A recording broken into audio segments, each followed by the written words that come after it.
ನಾರಾಯಣಾಯ ಪರಿಪೂರ್ಣಗುಣಾರ್ಣವಾಯ ವಿಶ್ವೋದಯಸ್ಥಿತಿಲಯೋ ನಿಯತಿಪ್ರದಾಯ ಜ್ಞಾನಪ್ರದಾಯ ವಿಬುಧಾಸುರಸೌಖ್ಯದುಃಖ ಸತ್ಕಾರಣಾಯ ವಿತತಾಯ ನಮೋ ನಮಸ್ತೆ. ಯೋ ವಿಪ್ರಲಂಬ ವಿಪರೀತ್ಯಸ್ಯಾಹ ಕಟಾಕ್ಷಮಾತ್ರೇಣ ಬ್ರಹ್ಮರುದ್ರೇಂದ್ರಪೂರ್ವಕಾಃ ಸುರಾಃ ಸ್ವೀಯಪದಾನ್ಯಾವೃಹು ಸಾ ಲಕ್ಷ್ಮೀರ್ಮೇ ಪ್ರಸೀದತು. ಬುದ್ಧಿರ್ಬಲಂ ಯಶೋಧೈರ್ಯಂ ನಿರ್ಭಯತ್ವಂ ಮರೋಗತಾ ಅಜಾಡ್ಯಂ ವಾಕ್ಪಟುತ್ವಂ ಚ ಹನುಮತ್ಸ್ಮರಣಾತ್ ಭವೇತ್. ಶಿವ ಶಿವೇತಿ ಶಿವೇತಿ ಶಿವೇತಿ ವೈ ಭವ ಭವೇತಿ ಭವೇತಿ ಭವೇತಿ ವಾ ಮೃಡ ಮೃಡೇತಿ ಮುಡೇತಿ ಮುಡೇತಿ ವೈ ಭಜತಿ ಯಃ ಸತತಂ ಪ್ರಣತಾಮಿ ಯಾತ್. ವಕ್ರತುಂಡ ಮಹಾಕಾಯ ಸೂರ್ಯಕೋಟಿ ಸಮಪ್ರಭಾ ನಿರ್ವಿಘ್ನಂ ಕುರು ಮೇ ದೇವ ಸರ್ವಕಾರ್ಯೇಷು ಸರ್ವದಾ. ಬ್ರಹ್ಮಾಂತ ಗುರುವಃ ಸಾಕ್ಷಾದಿಷ್ಟಂ ದೈವಂ ಶ್ರಿಯಃ ಪತಿಃ ಆಚಾರ್ಯ ಶ್ರೀಮದಾಚಾರ್ಯ ಸಂತು ಮೇ ಜನ್ಮ ಜನ್ಮನಿ. ಯಸ್ಯ ವಾಕ್ ಕಾಮಧೇನುರ್ನಃ ಕಾಮಿತಾರ್ಥಾನ್ ಪ್ರಯಚ್ಛತಿ ಸೇವೆ ತಂ ಜಯ ಯೋಗೀಂದ್ರಂ ಕಾಮಬಾಣಚ್ಛಿದಂ ಸದಾ. ಅರ್ಥಿಕಲ್ಪಿತಕಲ್ಪೋಯಂ ಪ್ರತ್ಯರ್ಥಿಗಜಕೇಸರಿ ವ್ಯಾಸತೀರ್ಥಗುರುರ್ಭೂಯಾದಸ್ಮದಿಷ್ಟಾರ್ಥಸಿದ್ಧಯೇ. ತಪೋ ವಿದ್ಯಾ ವಿರಕ್ತ್ಯಾದಿ ಸದ್ಗುಣೋ ಗಾಕರಾನಹಂ ವಾದಿರಾಜಗುರೂನ್ ವಂದೇ ಹಯಗ್ರೀವದಯಾಶ್ರಯಾನ್. ಭಕ್ತಾನಾಂ ಮಾನಸಾಂಭೋಜಾ ಭಾನವೇ ಕಾಮಧೇನವೇ ನಮತಾಂ ಕಲ್ಪತರವೇ ಜಯೀಂದ್ರಗುರವೇ ನಮಃ. ದುರ್ವಾದಿದ್ವಾಂತರವೇ ವೈಷ್ಣವೇಂದೀವರೇಂದ್ರವೇ ಶ್ರೀರಾಘವೇಂದ್ರ ಗುರವೇ ನಮೋ ಅತ್ಯಂತ ದಯಾಳವೇ. ಸತ್ಯಾವಿಘ್ನಕರಾಬ್ಜೋತ್ಥಾನ್ ಪಂಚಾಶದ್ವರ್ಷಪೂಜಕಾನ್ ಸತ್ಯಪ್ರಮೋದತೀರ್ಥಾರ್ಯಾನ್ ನೌಮಿನ್ಯಾಯ ಸುಧಾರತಾನ್. ಯೈರಹಂ ಶುಕವತ್ ಸಮ್ಯಕ್ ಶಿಕ್ಷಿತೋಸ್ಮಿ ಕೃಪಾಲುಭಿಃ ಶ್ರೀಮತ್ಸತ್ಯಾತ್ಮತೀರ್ಥಾರ್ಯಾನ್ ವಂದೇ ವಿದ್ಯಾಗುರೂನ್ ಮಮ. ಆಪಾದಮೂಲಿಪರ್ಯಂತಂ ಗುರುಣಾಮಾಕೃತಿಂ ಸ್ಮರೇತ್ ತೇನ ವಿಘ್ನಾಃ ಪ್ರಣಶ್ಯಂತಿ ಸಿದ್ಧ್ಯಂತಿ ಚ ಮನೋರಥಾಃ. ಸ್ವಸ್ತ್ಯಸ್ತು ಅಶೇಷಸನ್ಮಂಗಲಾನಿ ಭವಂತು. ಹರಿಃ ಓಂ. ಭಗವಂತನ ಅನುಗ್ರಹ ನಮಗೆ ಪ್ರಾಪ್ತಿಯಾಗಬೇಕಾದರೆ ಶ್ರವಣಾದಿಗಳನ್ನು ಮಾಡುವುದರಿಂದಾಗಿ ಭಗವಂತನ ಪ್ರಸಾದ ಎಂಬುದು ನಮಗೆ ಆಗುವುದಕ್ಕೆ ಸಾಧ್ಯ. ನಿಷ್ಕಾಮವಾದಂತಹ ಕರ್ಮಗಳನ್ನು ನಾವು ಎಷ್ಟು ಮಾಡ್ತೀವೋ ಅಷ್ಟು ನಮಗೆ ಆ ಭಗವಂತನ ಪೂರ್ಣವಾದಂತಹ ಕೃಪಾ ಕಟಾಕ್ಷತೆ ಎನ್ನುವುದು ನಮ್ಮ ಮೇಲೆ ಬೀಳುವುದಕ್ಕೆ ಸಾಧ್ಯವಾಗ್ತದೆ. ಹಾಗೆ ಆ ಭಗವಂತನ ಅನುಗ್ರಹ ನಮ್ಮ ಮೇಲೆ ಆಗಬೇಕಾದರೆ ನಮಗಿರುವಂತಹ ಮೊದಲನೆಯ ಹೆಜ್ಜೆ ಅಂತಂದರೆ ಶ್ರವಣವನ್ನು ಮಾಡಬೇಕು. ವೇದವ್ಯಾಸ ದೇವರು ಅನೇಕ ಗ್ರಂಥಗಳನ್ನು ನಮಗೆ ರಚಿಸಿಕೊಟ್ಟಿದ್ದಾರೆ. ಅಷ್ಟಾದಶ ಪುರಾಣಗಳನ್ನು, ಮಹಾಭಾರತ, ಭಾಗವತ ಇತ್ಯಾದಿ ಅನೇಕ ಗ್ರಂಥಗಳನ್ನು, ಹರಿವಂಶವನ್ನೆಲ್ಲವನ್ನು ಕೂಡ ರಚಿಸಿಕೊಟ್ಟಿದ್ದಾರೆ. ಅಂತಹ ಅನೇಕ ಗ್ರಂಥಗಳ ಪ್ರಧಾನವಾದಂಥ ಉದ್ದೇಶ ಭಗವಂತ ಸರ್ವೋತ್ತಮನಾಗಿದ್ದಾನೆ, ನಿರ್ದೋಷನಾಗಿದ್ದಾನೆ, ಸಕಲ ಗುಣಗಳಿಂದ ಪೂರ್ಣನಾಗಿದ್ದಾನೆ ಎಂಬುವಂತಹ ತತ್ವವನ್ನು ವಿಶೇಷವಾಗಿ ತಿಳಿಸಿಕೊಟ್ಟಿರುವುದು ಇಲ್ಲಿ ಪ್ರಧಾನವಾದದ್ದು. ಹಾಗೇನೆ ಅಲ್ಲಿ ಸರ್ವೋತ್ತಮನಾದಂತಹ ಭಗವಂತನನ್ನು ತಿಳಿಸಿಕೊಡುವುದಕ್ಕೆ ಸುಮ್ಮನೆ ಏನೋ ಒಂದು ವಾಕ್ಯವನ್ನು ಹೇಳಿರುವುದಲ್ಲ, ಅಪೌರುಷೇಯವಾದಂತಹ ವೇದಗಳ ಪ್ರಮಾಣವನ್ನು ಕೊಟ್ಟಿದ್ದಾರೆ. ಪೌರುಷೇಯವಾದದ್ದು ಅಪೌರುಷೇಯವಾದದ್ದು ಅಂತ ಎರಡು ವಿಭಾಗ.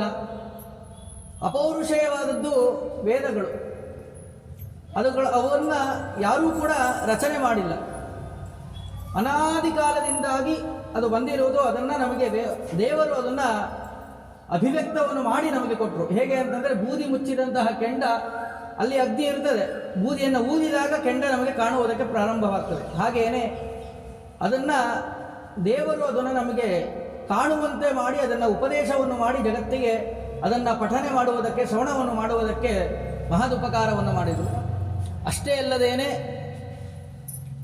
ಆ ವೇದಗಳನ್ನು ಸಂಪೂರ್ಣವಾಗಿ ಅಧ್ಯಯನವನ್ನು ಮಾಡುವುದಾಗಲಿ, ಶ್ರವಣಾದಿಗಳನ್ನು ಅದನ್ನು ಪಠನ ಮಾಡುವುದಾಗಲಿ ಅತ್ಯಂತ ಕಷ್ಟಕರವಾದದ್ದು. ಯಾಕಂದರೆ ಮಹದಾಕಾರವಾದದ್ದು. ಅದಕ್ಕೋಸ್ಕರವಾಗಿಯೇ ಅವುಗಳನ್ನು ವಿಭಾಗವನ್ನು ಮಾಡಿಕೊಟ್ರು. ಋಗ್ವೇದ, ಯಜುರ್ವೇದ, ಸಾಮವೇದ, ಅಥರ್ವವೇದ ಎಂಬುದಾಗಿ 4 ವಿಭಾಗವನ್ನು ಮಾಡಿಕೊಟ್ರು. ಹಾಗೇನೆ ಅವರವರ ಶಾಖೆ ಎಂಬುದಾಗಿ ವಿಭಾಗವೂ ಕೂಡ ಆಯಿತು. ಇವರದು ಋಗ್ವೇದ, ಇವರದು ಯಜುರ್ವೇದ, ಸಾಮವೇದ, ಅಥರ್ವವೇದ, ಈ ರೀತಿ ವಿಭಾಗವನ್ನು ಮಾಡಿ ಈ ವೇದವನ್ನು ಸಂಪೂರ್ಣವಾಗಿ ಇವರು ಅಧ್ಯಯನವನ್ನು ಮಾಡಲಿ ಎಂಬುದಾಗಿ ಉಪದೇಶವನ್ನು ಮಾಡಿಕೊಟ್ರು. ಆ ಕ್ರಮದಲ್ಲಿ ಋಗ್ವೇದದವರು ವಿಶೇಷವಾಗಿ ಋಗ್ವೇದ ಸಂಹಿತ ಎಂಬುದಾಗಿ ಸಂಹಿತಾವನ್ನು, ಯಜುರ್ವೇದದವರು ಯಜುರ್ವೇದ ಸಂಹಿತ, ಸಾಮವೇದ, ಅಥರ್ವವೇದ, ಈ ರೀತಿಯಾಗಿ ಅವುಗಳನ್ನು ಅಧ್ಯಯನ ಮಾಡುವಂತಹ ಕ್ರಮ ಎಂಬುದು ನಮಗೆ ಜಗತ್ತಿನಲ್ಲಿ ನಾವು ಕಾಣ್ತಾ ಇದ್ದೇವೆ.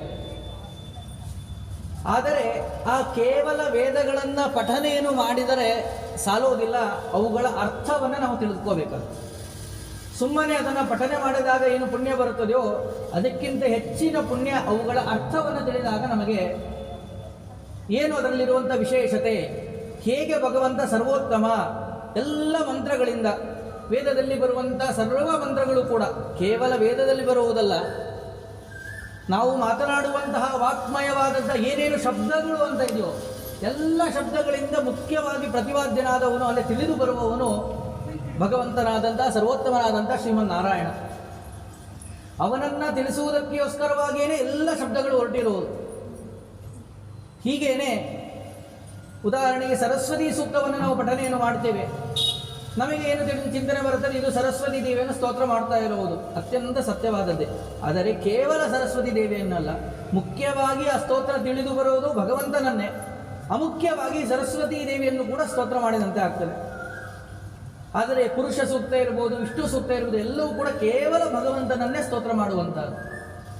ಹೀಗೇನೆ ಆ ವೇದಗಳಲ್ಲಿ ವಿಭಾಗವನ್ನು ಮಾಡಿ ಅವುಗಳ ಅರ್ಥವನ್ನೆಲ್ಲವನ್ನು ಕೂಡ ನಮಗೆ ತಿಳಿಸಿಕೊಟ್ಟಿದ್ದಾರೆ. ಅವುಗಳನ್ನು ತಿಳಿಸುವುದಕ್ಕೋಸ್ಕರವಾಗಿಯೇ, ಅದರ ಅರ್ಥವನ್ನು, ಸಾರವನ್ನು ಚೆನ್ನಾಗಿ ತಿಳಿಯುವುದಕ್ಕೋಸ್ಕರವಾಗಿಯೇ ವೇದವ್ಯಾಸದವರು ಬ್ರಹ್ಮಸೂತ್ರಗಳನ್ನು ರಚನೆಯನ್ನು ಮಾಡಿಕೊಟ್ಟರು. ಓಂ ಓಂ ಅಥಾತೋ ಬ್ರಹ್ಮ ಜಿಜ್ಞಾಸ ಓಂ ಎಂಬುದಾಗಿ ಪ್ರಾರಂಭವಾಗ್ತದೆ.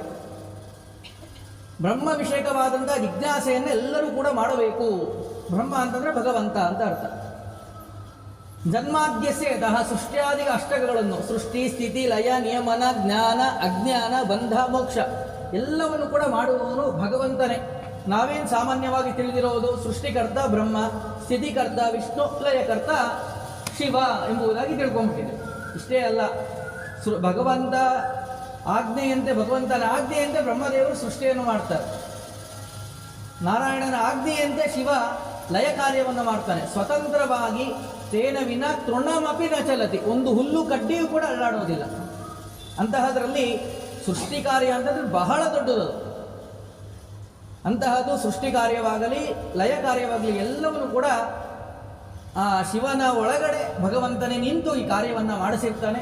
ಈ ರೀತಿ ಸರ್ವ ಕಾರ್ಯಗಳು ಕೂಡ ಇಂದ್ರಾದಿಕ ದೇವತೆಗಳ ಕಾರ್ಯಗಳಾಗಿರ್ಬೋದು, ಮನುಷ್ಯನ ಕಾರ್ಯ ಇರ್ಬೋದು, ಋಷಿಗಳ ಕಾರ್ಯ ಇರ್ಬೋದು, ಎಲ್ಲರ ಕಾರ್ಯವನ್ನು ಕೂಡ ತಾನೇ ನಿಂತು ಮಾಡಿಸ್ತಾನೆ. ಸರ್ವಕರ್ಮ ಕರ್ತ ಸರ್ವಕರ್ಮ ಕಾರಯಿತ್ರ ಅಂತ. ಅದಕ್ಕೋಸ್ಕರವಾಗಿಯೇ ರಾಘವೇಂದ್ರ ಸ್ವಾಮಿಗಳು ಪ್ರಾತಃ ಸಂಕಲ್ಪ ಗದ್ಯದಲ್ಲಿ ಆ ಶಬ್ದವನ್ನು ಪ್ರಯೋಗ ಮಾಡಿರುವುದು.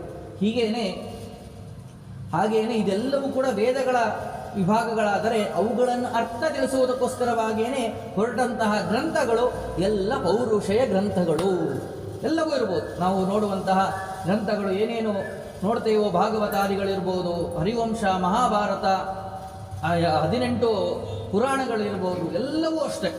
ಎಲ್ಲವೂ ಕೂಡ ಭಗವಂತನನ್ನು ತಿಳಿಸುವುದಕ್ಕೋಸ್ಕರವಾಗಿಯೇ, ವೇದಗಳ ಸಾರವನ್ನು ತಿಳಿಸುವುದಕ್ಕೋಸ್ಕರವಾಗಿಯೇ ಹೊರಟಿರೋದು. ಶ್ರೀಮನ್ ಮಧ್ವಾಚಾರ್ಯರು ಆ ಬ್ರಹ್ಮಸೂತ್ರಗಳ ಅರ್ಥವನ್ನೆಲ್ಲವನ್ನು ವಿಭಾಗವನ್ನು ಮಾಡಿಕೊಟ್ಟರು. ಅವುಗಳ ಅರ್ಥವನ್ನು ಜಯತೀರ್ಥರು, ಪದ್ಮನಾಭ ತೀರ್ಥರು, ರಾಘವೇಂದ್ರ ಸ್ವಾಮಿಗಳು, ವ್ಯಾಸರಾಜರು, ವಾದಿರಾಜರು, ರಘುತ್ತಮರು, ಹೀಗೆ ಅನೇಕ ಮಹಾನುಭಾವರೆಲ್ಲರೂ ಕೂಡ ಆ ಮೂಲ ಅರ್ಥದ ಸಾರವನ್ನು ತಿಳಿಯನ್ನು ಮಾಡ್ತಾ ಹೋದರು. ಯಾಕೆ ಅಂತಂದರೆ ಅದರ ಮೂಲ ಅರ್ಥವನ್ನು ಸರಿಯಾಗಿ ತಿಳಿಯುವಂತಹ ಬುದ್ಧಿಶಕ್ತಿ ಎಂಬುದು ನಮ್ಮಲ್ಲಿ ಕಳ್ಕೊಂಡ್ಬಿಟ್ಟಿದ್ದೇವೆ. ನಮ್ಮಲ್ಲಿ ಇಲ್ಲ. ಅದು ಹೋಗ್ತಾ ಹೋಗ್ತಾ ಲೌಕಿಕ ಪ್ರಪಂಚದಲ್ಲಿ ಮನಸ್ಸು ಜಾಸ್ತಿ ಆಗ್ತಾ ಇದೆ ಹೊರತು ವೈದಿಕದಲ್ಲಿ, ಆ ವೇದದಲ್ಲಿ ನಮ್ಮ ಮನಸ್ಸು ಜಾಸ್ತಿ ಇಡ್ತಾ ಇಲ್ಲ. ಅದಕ್ಕೋಸ್ಕರವಾಗಿ ಅದರ ಅರ್ಥವನ್ನು ಸರಿಯಾಗಿ ತಿಳಿಯುವುದಕ್ಕೆ ನಾವು ಅಸಮರ್ಥರಾದದ್ದರಿಂದ ಮಹಾನುಭಾವರಾದಂತಹ ಮಹಾಜ್ಞಾನಿಗಳು ಯತಿವರೈಣ್ಯರೆಲ್ಲರೂ ಕೂಡ ಅವುಗಳ ಅರ್ಥವನ್ನು ಸಾರವನ್ನು ನಮಗೆ ಉಪದೇಶವನ್ನು ಮಾಡಿದರು. ಹಾಗೆಯೇ ವೇದವ್ಯಾಸ ದೇವರು ಕೂಡ ತಮ್ಮ ಕಾರ್ಯವನ್ನು, ಯಾಕೆ ಅಂತಂದರೆ ನನ್ನ ಮನಸ್ಸಿನ ಅಭಿಪ್ರಾಯವನ್ನು ನಾನು ಹೇಳಿದಾಗ ಎಷ್ಟು ಸ್ಪಷ್ಟತೆ ಇರುತ್ತದೆಯೋ ಅದನ್ನು ಮತ್ತೊಬ್ಬರು ಹೇಳಿದಾಗ ಅಷ್ಟು ಸ್ಪಷ್ಟತೆ ಸಿಗೋದಿಲ್ಲ. ಅದಕ್ಕೋಸ್ಕರವಾಗಿಯೇ ಸ್ವಯಂ ವೇದವ್ಯಾಸ ದೇವರೇನೆ ತಾವು ಈ ಎಲ್ಲ ಗ್ರಂಥಗಳನ್ನು ರಚನೆಯನ್ನು ಮಾಡಿಕೊಟ್ರು. ಅದರಲ್ಲಿರುವ ಸಾರವನ್ನೆಲ್ಲವನ್ನು ಕೂಡ ತಿಳಿಸಿಕೊಟ್ರು. ಅದರಲ್ಲಿ ಒಂದು ಮಹಾಭಾರತ ಅಂತ ಹೇಳಿ ಅತ್ಯಂತ ಶ್ರೇಷ್ಠವಾದಂತಹ ಗ್ರಂಥ, ಪರಮ ಮಂಗಳಕರವಾದಂತಹ ಗ್ರಂಥ. ಆ ಶಬ್ದವನ್ನು ಕೇಳುವುದರಿಂದಲೇ ಮಂಗಳವಾಗ್ತದೆ. ಮಹತ್ವಾತ್ ಭಾರವತ್ವಾಚ್ಚ ಮಹಾಭಾರತ ಮುಚ್ಯತೆ ಅಂತ ಹೇಳಿದ್ದಾರೆ. ಆ ಮಹಾಭಾರತದಲ್ಲಿ ಇಲ್ಲದೇ ಇರುವಂಥ ವಿಷಯ ಇದು ಮಹಾಭಾರತದಲ್ಲಿ ಇಲ್ಲ ಅಂತ ತೋರಿಸುವುದಕ್ಕೆ ಬರುವುದಿಲ್ಲ. ಅಷ್ಟು ಎಲ್ಲ ಅರ್ಥಗಳಿಂದ ವಿಷಯಗಳಿಂದ ಗರ್ಭಿತವಾದದ್ದು ಈ ಮಹಾಭಾರತ. ಕೇವಲ ಗ್ರಂಥದಲ್ಲಿ ಭಾರವಾಗಿಲ್ಲ. 1,00,000 ಶ್ಲೋಕ ಇದೆಯಪ್ಪ, ಬಹಳ ದೊಡ್ಡ ಗ್ರಂಥ, ಪುಸ್ತಕ ಎತ್ತುವುದಕ್ಕೆ ಭಾರವಾಗ್ತದೆ, ಆ ರೀತಿಯಾಗಿ ಅಷ್ಟೇ ಭಾರ ಅಲ್ಲ. ಅದು ಅರ್ಥಗರ್ಭಿತವಾದದ್ದು. ಸಂಪೂರ್ಣವಾಗಿ ಒಂದೊಂದು ಶ್ಲೋಕಕ್ಕೆ 10 ಅರ್ಥಗಳನ್ನು ತಿಳಿಸಿಕೊಟ್ಟಿದ್ದಾರೆ ಶ್ರೀಮನ್ ಮಧ್ವಾಚಾರ್ಯರು. ಹೀಗೆ ಅನೇಕ ರೀತಿಯಾದಂಥ ಅರ್ಥಗಳನ್ನೆಲ್ಲವನ್ನು ಕೂಡ ನಮಗೆ ತಿಳಿದು ಬರುತ್ತದೆ. ಅಂತಹ ಶ್ರೇಷ್ಠವಾದಂತಹ ಗ್ರಂಥ ಮಹಾಭಾರತ. ಈ ಮಹಾಭಾರತದ ಗ್ರಂಥದ ವಿಶೇಷತೆ ಅಂದರೆ ಇದಕ್ಕೆ ಇತಿಹಾಸ ಅಂತ ಹೇಳಿ ಕರೀತಾರೆ. ಅಷ್ಟೇ ಅಲ್ಲ, ಪಂಚಮಹಾವೇದ ಅಂತ ಹೇಳಿ ನೋಡಿ ಎಂಥ ದೊಡ್ಡ ಗರಿಮೆ ಕೊಟ್ಟಿದ್ದಾರೆ. ಅಪೌರುಷೇಯವಾದಂತಹ ಗ್ರಂಥಗಳು ಈ ಋಗ್ವೇದ, ಯಜುರ್ವೇದ, ಸಾಮವೇದ, ಅಥರ್ವ ವೇದಗಳೆಲ್ಲ ಅದರ ಸಾಲಿನಲ್ಲಿ ಸೇರ್ತಾ ಇದೆ ಮಹಾಭಾರತ. ಅಂದರೆ ಇನ್ನಿಷ್ಟು ಅದಕ್ಕೆ ಶ್ರೇಷ್ಠತೆ ಇರಬೇಕು ಎಂಬುದನ್ನು ನಾವು ತಿಳ್ಕೋಬೇಕಾಗ್ತದೆ. ಯಾಕೆ ಅಂತಂದರೆ ಎಲ್ಲ ವಿಷಯಗಳನ್ನು ಕೂಡ ಅಲ್ಲಿ ಸಾರಭೂತವಾಗಿ ವೇದವ್ಯಾಸ ದೇವರು ಅನುಗ್ರಹವನ್ನು ಮಾಡಿದ್ದಾರೆ. ಆದರೆ ನಮಗೆ ಮೇಲ್ನೋಟಕ್ಕೆ ಕಾಣುವುದು ಕೇವಲ ಕುರುಪಾಂಡವರ, ಕೌರವರ, ಪಾಂಡವರ ಯುದ್ಧದ ವಿಷಯಗಳು, ಅದರಲ್ಲಿ ನಡೆದಂತಹ ಘಟನೆಗಳು, ಇವೇನೇ ನಮಗೆ ಲೌಕಿಕವಾಗಿ ಕಾಣ್ತಾ ಹೋಗ್ತದೆ. ಅದರಲ್ಲಿ ಇರುವಂತಹ ಸಾರ ಎಲ್ಲವನ್ನು ಕೂಡ ನಮಗೆ ತಿಳಿಯಾಗಿ ನೋಡ್ತಾ ಹೋದರೆ ಅವುಗಳನ್ನು ತಿಳಿಸುವುದಕ್ಕೋಸ್ಕರವಾಗಿಯೇ ಶ್ರೀಮನ್ ಮಧ್ವಾಚಾರ್ಯರು ಮಹಾಭಾರತ ತಾತ್ಪರ್ಯ ನಿರ್ಣಯವನ್ನು ಕೊಟ್ಟರು. ಆಗ ನಮಗೆ ಅದರಲ್ಲಿರೋ ಸಾರ ಏನು ಎಂಬುದು ತಿಳಿಯುವುದಕ್ಕೆ ಪ್ರಾರಂಭವಾಗ್ತದೆ. ಇಲ್ಲದೇ ಇದ್ದರೆ ಕೇವಲ ಕೌರವರ ಪಾಂಡವರ ಜಗಳ, ಯುದ್ಧ ಅಷ್ಟೇ ಇದೆ ಇದರಲ್ಲಿ ಎಂಬುದಾಗಿ ಅದಕ್ಕೆ ಇಷ್ಟು ಮಹತ್ವ ಬರ್ತಾ ಇರಲಿಲ್ಲ. ಅವುಗಳ ಸಾರವನ್ನು ತಿಳಿಯನ್ನು ಮಾಡಿದಾಗ ಇದಕ್ಕಿಷ್ಟು ಶ್ರೇಷ್ಠತೆ ಇದೆ ಎಂಬುದಾಗಿ ಗೊತ್ತಾಗೋದಕ್ಕೆ ಪ್ರಾರಂಭವಾಯಿತು. ಆಗ ಅದಕ್ಕೆ ಒಂದು ಬೆಲೆ, ಗೌರವ ಎಲ್ಲವೂ ಕೂಡ ಜಾಸ್ತಿ ಆಗ್ತಾ ಹೋಯಿತು. ಒಂದಕ್ಕೆ ಯಾವುದೇ ಒಂದು ವಸ್ತುವಿಗೆ ಬೆಲೆ ಜಾಸ್ತಿ ಆಗಬೇಕಾದ್ರೆ ಅದರ ಬಗ್ಗೆ ನಮಗೆ ಗೊತ್ತಾದಷ್ಟು ಬೆಲೆ ಜಾಸ್ತಿ ಆಗ್ತದೆ. ಅದರ ಬಗ್ಗೆ ತಿಳಿದೇ ಇದ್ದರೆ, ನಮಗೆ ಅದರ ಬಗ್ಗೆ ಜ್ಞಾನವೇ ಇಲ್ಲದೇ ಇದ್ದರೆ ಅದಕ್ಕೆ ಯಾವ ಮಹತ್ವವನ್ನು ಕೂಡ ನಾವು ಕೊಡೋದೇ ಇಲ್ಲ. ಹಾಗೆಯೇ ವಿಶೇಷವಾಗಿ ಆ ಮಹಾಭಾರತದಲ್ಲಿರುವಂಥ ಒಂದು ಭಾಗ ಹರಿವಂಶ, ಬೇರೆ ಎಲ್ಲೇ ಅಲ್ಲ. ಇದು ಮಹಾಭಾರತದ ಒಂದು ಭಾಗ, ಅದಕ್ಕೆ ಕಿಲ ಭಾಗ ಅಂತೇಳಿ ಕರೀತಾರೆ. ಈಗ ನಾವು ವಾಯುಸ್ತುತಿಯನ್ನು ಪಠನೆಯನ್ನು ಮಾಡ್ತೇವೆ. ನಾವು ಪಾಂತ್ವಸ್ಮಾನ್ ಕಿಲ ವಾಯುಸ್ತುತಿ ಅಂತೇಳಿ ಮೊದಲಿಗೆ ಪ್ರಾರಂಭವನ್ನು ಮಾಡ್ತೇವೆ. ಅಂದರೆ ವಾಯುಸ್ತುತಿ ಬಿಟ್ಟು ಹೇಳ್ತೀವಿ, ಅದನ್ನು ನಾವು ಸೇರಿಸೇನೇ ಹೇಳ್ತೀವಿ. ಸಂಪುಟಾಕಾರದಲ್ಲಿ ನರಸಿಂಹದೇವರ ಸ್ತೋತ್ರ ಅದು, ನರಸಿಂಹದೇವರ ನಖಸ್ತೋತ್ರ, ಉಗುರಿನ ಸ್ತೋತ್ರ ಅದು. ಅದನ್ನು ಯಾಕೆ ಹೇಳುವುದು ಅಂತಂದರೆ, ಸಂಪುಟಾಕಾರವಾಗಿ ಈ ವಾಯುಸ್ತುತಿಯನ್ನು ನಾವು ಹೇಳಬೇಕಾದ್ರೆ ಈ ನರಸಿಂಹದೇವರ ಸ್ತೋತ್ರವನ್ನು ಆದಿಯಲ್ಲಿ ಅಂತ್ಯದಲ್ಲಿ ಹೇಳಿದಾಗ ಆ ಮಧ್ಯದಲ್ಲಿ ಹೇಳಿದಂಥ ವಾಯುಸ್ತುತಿಗೆ ವಿಶೇಷವಾದಂಥ ಶಕ್ತಿ ಎಂಬುದು ಹೆಚ್ಚಾಗ್ತದೆ. ಮತ್ತು ನಾವು ಹೇಳಿದಾಗ ಮಧ್ಯದಲ್ಲಿ ಲೋಪದೋಷಗಳೆಲ್ಲವೂ ಕೂಡ ಆಗ್ತದೆ. ಯಾಕೆಂದರೆ ನಾವು ಸಾಮಾನ್ಯವಾದಂಥ ಮನುಷ್ಯರು ಕಲಿಯುಗದಲ್ಲಿದ್ದೇವೆ. ಅನೇಕ ರೀತಿಯ ಲೋಪದೋಷಗಳೆಲ್ಲವನ್ನು ಕೂಡ ಮಾಡ್ಕೊತಾ ಇರ್ತೇವೆ. ಯಾಕೆಂದರೆ ಶಬ್ದದಲ್ಲಿ ಅಷ್ಟೇ ಲೋಪದೋಷಗಳು ಅಲ್ಲ, ಅರ್ಥದಲ್ಲಿಯೂ ಕೂಡ ಲೋಪದೋಷಗಳು. ಅರ್ಥದ ಬಗ್ಗೆ ಮನಸ್ಸೇ ಕೊಡುವುದಿಲ್ಲ, ಎಲ್ಲೋ ವಿಚಾರವನ್ನು ಮಾಡ್ತಾ ಇರ್ತೀವಿ, ಶಬ್ದಗಳು ಪಾಂತ್ವಸ್ಮಾನ್ ಅಂತ ಓಡ್ತಾ ಇರ್ತದೆ. ಕೆಲವೊಮ್ಮೆ ಅರ್ಥವನ್ನು ತಿಳಿದಿರ್ತೇವೆ, ತಪ್ಪು ತಿಳಿದಿರ್ತೇವೆ. ಹೀಗೇನೆ ಅನ್ಯಾರ್ಥವನ್ನು ಮಾಡಿಕೊಂಡೇನೆ ನಾವು ಮುಂದೆ ಸಾಗ್ತಾ ಇರ್ತೇವೆ. ಈ ಮಧ್ಯದಲ್ಲಿ ಆದಂತಹ ಲೋಪದೋಷಗಳ ಪರಿಹಾರಕ್ಕೋಸ್ಕರವಾಗಿ ಈ ಕಿಲಭಾಗವಾದಂತಹ ಮತ್ತು ಫಲಭಾಗವಾದಂತಹ, ಫಲಬಂಧ ಶಬ್ದ, ಕಿಲ ಶಬ್ದಕ್ಕೆ ಫಲ ಎಂಬುದಾಗಿ ಕೂಡ ಅರ್ಥ ಇದೆ. ಫಲಭಾಗವಾದಂತಹ ಈ ನರಸಿಂಹ ನಖಸ್ತುತಿಯನ್ನು ಆದಿ ಅಂತ್ಯದಲ್ಲಿ ಹೇಗೆ ನಾವು ಪಠನೆಯನ್ನು ಮಾಡ್ತೇವೋ ಅದೇ ಕ್ರಮದಲ್ಲಿಯೇ ಇಲ್ಲಿ ಕೊನೆಯಲ್ಲಿ ಈ ಕಿಲಭಾಗವನ್ನು ಪಠನೆಯನ್ನು ಮಾಡುವುದರಿಂದಾಗಿ ಅವುಗಳನ್ನು ಹೇಳ್ತಾರೆ ಹರಿವಂಶದಲ್ಲಿ ಮುಂದೆ. ಅದರ ಫಲವನ್ನು ಹೇಳುವಾಗ ಹೇಳ್ತಾರೆ, ಆ ಕಿಲವನ್ನ ಏನು ಮಹಾಭಾರತ ಕಿಲ ಭಾಗವಾದ ಹರಿವಂಶವನ್ನ ಪಠನೆಯನ್ನು ಮಾಡಿದರೆ ಭಗವಂತನ ಏನು ಭಗವಂತನಿಗೆ ಪ್ರೀತಿಯಾಗುವುದು ಏನು ಅಂತ ಇದೆಯೋ ಆ ವಿಷ್ಣು ಪದ, ಆ ಭಗವಂತನ ಲೋಕ ಎಂಬುದೇ ನಮಗೆ ಪ್ರಾಪ್ತಿಯಾಗ್ಬಿಡುತ್ತದೆ. ಅಂತಹ ಶ್ರೇಷ್ಠವಾದದ್ದು ಆ ಕಿಲ ಭಾಗದ ಪಠನೆಯನ್ನು ಮಾಡುವುದರಿಂದ ಇನ್ನೂ ಅದರ ಅರ್ಥವನ್ನು ತಿಳಿದಾಗ ಇನ್ನೂ ಹೆಚ್ಚಿನ ಪುಣ್ಯ ಎಂಬುದಾಗಿ ಅದರ ಬಗ್ಗೆ ಎಲ್ಲ ಹೇಳ್ತಾ ಹೋಗ್ತಾರೆ. ಅಂತಹ ಶ್ರೇಷ್ಠವಾದದ್ದು ಯದೀಹ ಅಸ್ತಿ ತದನ್ಯತ್ರ ಎನ್ನೇ ಆಸ್ತಿನ ಕುತ್ರಚಿತ ನಿರುಕ್ತಮಸ್ಯ ಯೋ ವೇದ ಸರ್ವ ಪಾಪೇ ಪ್ರಮುಚ್ಯತೆ. ಈ ವೇದಾದಿಗಳನ್ನು ಪಠನೆ ಮಾಡಿದಾಗ ಏನು ಪುಣ್ಯ ಬರುತ್ತದೆ, ಅಂತಹ ಶ್ರೇಷ್ಠ ಪುಣ್ಯ ಎಂಬುದು ಮಹಾಭಾರತಾದಿಗಳನ್ನು ಪಠನೆ ಮಾಡಿದಾಗ ಬರುತ್ತದೆ. ಅದರಲ್ಲಿಯೂ ಕೂಡ ಈ ಕಿಲ ಭಾಗವನ್ನು ಪಠನೆಯನ್ನು ಮಾಡಿದಾಗ 1,00,000 ಶ್ಲೋಕವಾದದ್ದನ್ನು ನಾವು ಹೇಳುವುದು ಅಷ್ಟೊಂದು ಕ್ಲಿಷ್ಟಕರ, ಕಷ್ಟಕರ. ಆದರೆ ಈ ಕಿಲ ಭಾಗವನ್ನು ಪಠನೆಯನ್ನು ಮಾಡಿದರೆ ಈ ಮಹಾಭಾರತವನ್ನು ಪಠನೆಯನ್ನು ಮಾಡಿದಾಗ ಏನು ಪುಣ್ಯ ಬರುತ್ತದೆ, ಆ ಪುಣ್ಯ ಎಂಬುದು ನಮಗೆ ಪ್ರಾಪ್ತಿಯಾಗ್ತದೆ. ಕೇವಲ ನಿಷ್ಕಾಮವಾದ ಫಲ ಅಲ್ಲ. ಈ ಹರಿವಂಶದ ವಿಶೇಷತೆ ಅಂತಂದರೆ ನಮಗೆ ಅಪೇಕ್ಷಿತವಾದಂತಹ ಏನು ವಂಶದ ಅಭಿವೃದ್ಧಿ, ಆ ವಂಶಾಭಿವೃದ್ಧಿಗೆ ಪ್ರಧಾನವಾದಂತಹ ಫಲವನ್ನು ನಮಗೆ ತಿಳಿಸಿಕೊಟ್ಟಿದ್ದಾರೆ. ಇದರಲ್ಲಿ ಸತ್ಸಂತಾನ ಎಂಬುದಾಗ್ತದೆ ಹರಿವಂಶವನ್ನು ಪಠನೆಯನ್ನು ಮಾಡುವುದರಿಂದ. ಹೀಗೆ ಅನೇಕ ರೀತಿಯಾದಂತಹ ಫಲವೂ ಕೂಡ ಇಲ್ಲಿ ನಮಗೆ ತಿಳಿದು ಬರುತ್ತದೆ. ಹೀಗೆ ಅಂತಹ ಶ್ರೇಷ್ಠವಾದಂತಹ ಮಹಾಭಾರತದ ಕಿಲ ಭಾಗ ಈ ಹರಿವಂಶ. ಯಾರು ವೇದವ್ಯಾಸ ದೇವರು ಇದನ್ನು ನಮಗೆ ಉಪದೇಶವನ್ನು ಮಾಡಿದ್ದಾರೆ, ನಮಗೆ ಉಪಲಬ್ಧಿ ಆಗಿದ್ದು ಹೇಗೆ ಅಂತಂದರೆ ಎಲ್ಲವನ್ನು ಕೂಡ ತಿಳಿಸ್ತಾರೆ. ಸೂತ ಮಹರ್ಷಿಗಳು ಶೌನಕರಿಗೆ ಉಪದೇಶವನ್ನು ಮಾಡಿದಂತೆ ಇತ್ತ ಕಡೆಯಲ್ಲಿ ವೈಶಂಪಾಯನರು ಜನಮೇಜಯನಿಗೆ ಉಪದೇಶವನ್ನು ಮಾಡಿದರು. ಯಾರು ಇವನು ಜನಮೇಜಯ ಯಾರು ಅಂತಂದರೆ, ನಾವು ಸರ್ಪಯಾಗವನ್ನು ಮಾಡಿದಂತಹ ವ್ಯಕ್ತಿಯ ಬಗ್ಗೆ ಕೇಳ್ತೀವಿ. ನಾವು ಆಸ್ತಿಕ ನಾಸ್ತಿಕ ಅಂತ ನಾವೆಲ್ಲ ಕಡೆಯೂ ಕೂಡ ಬರೆದಿರ್ತೇವೆ. ಆಸ್ತಿಕ ಶಬ್ದವನ್ನು ಆಡಿದರೆ ಸರ್ಪಗಳು ಯಾವುದೂ ಕೂಡ ಬರೋದಿಲ್ಲ. ಈ ರೀತಿಯಾಗೆಲ್ಲ ಅನೇಕ ಶಬ್ದಗಳ ಬಗ್ಗೆ ನಾವು ಸ್ವಲ್ಪ ವಿಷಯಗಳನ್ನು ತಿಳ್ಕೊಂಡಿರ್ತೇವೆ. ಹಾಗೆಯೇ ಸರ್ಪಯಾಗವನ್ನು ಮಾಡಿದಂತಹ ವ್ಯಕ್ತಿ ಪರೀಕ್ಷಿತ ಮಹಾರಾಜನ ಮಗ ಜನಮೇಜಯ ಅಂತ ಹೇಳಿ ಮಹಾಧರ್ಮಿಷ್ಠನಾದಂತಹ ವ್ಯಕ್ತಿ, ಯೋಗ್ಯನಾದಂತಹ ವ್ಯಕ್ತಿ. ತನ್ನ ತಂದೆಯ ಮರಣ ಆ ಸರ್ಪದಿಂದ ಆಗಿದೆ ಅಂತ ಹೇಳಿ ಆ ಸರ್ಪದ ಕುಲವನ್ನೇ ನಾಶವನ್ನು ಮಾಡಬೇಕು ಅಂತ ಕುಳಿತಂತಹ ವ್ಯಕ್ತಿ ಘೋರವಾದ ರೀತಿಯಾಗಿ ಸರ್ಪಯಾಗವನ್ನು ಮಾಡಿದ. ಸಾಮಾನ್ಯವಾದದ್ದೆಲ್ಲ ಸರ್ಪಗಳು ಅಂತಂದರೆ ಇವನು ಕರೆದ ತಕ್ಷಣ ಬರುವುದಕ್ಕೆ ಅಂತಹ ಸರ್ಪಗಳನ್ನು ಕೂಡ ಕರೆಸುವಂತಹ ಶಕ್ತಿ ಇವನಲ್ಲಿ ಬಂದಿತ್ತು. ಅಲ್ಲಿದ್ದಂತಹ ಋತ್ವಿಜರಿಗೆ ಅಂತಹ ಶಕ್ತಿ ಎಂಬುದಿತ್ತು. ಹಾಗೆಯೇ ಘೋರವಾದ ರೀತಿಯಾಗಿ ಸರ್ಪಯಾಗವನ್ನು ಮಾಡಿದಾಗ ಅನೇಕ ಸರ್ಪಗಳ ನಾಶವಾಯಿತು. ಆ ಸಮಯದಲ್ಲಿ ತಕ್ಷಕನ ನಾಶವಾಗಬೇಕಾಯಿತು. ಇಂದ್ರನ ಪದವಿಗೆ ಆ ಇಂದ್ರನ ಸಹಾಯದಿಂದಾಗಿ ಅದು ಬದುಕಿಕೊಳ್ಳುತ್ತ ಕೊನೆಯಲ್ಲಿ ಆಸ್ತಿಕ ಬಂದು ಬೃಹಸ್ಪತ್ಯಾಚಾರ್ಯರು ಬಂದು ಅದನ್ನು ಶಾಂತವನ್ನು ಮಾಡಿದರು. ಆ ತಕ್ಷಕ ರಕ್ಷ ಉಳಿದುಕೊಂಡ ಕೊನೆಯಲ್ಲಿ ಪರೀಕ್ಷಿತನನ್ನು ಕೊಂದಿದ್ದರ ಪ್ರಭಾವವಾಗಿ ತಕ್ಷಕನಿಗೆ ಈ ಸಮಸ್ಯೆ ಬಂದಿತ್ತು. ಆದರೆ ಆ ತಕ್ಷಕನ ಕುಲದಲ್ಲಿದ್ದಂಥವರು, ಆ ಸರ್ಪ ಕುಲದಲ್ಲಿದ್ದವರು ಅನೇಕ ಸರ್ಪಗಳು ಈ ಹೋಮ ಯಜ್ಞದಲ್ಲಿ ಆಹುತಿಯಾಗಿ ಮರಣವನ್ನು ಹೊಂದಿದೆ.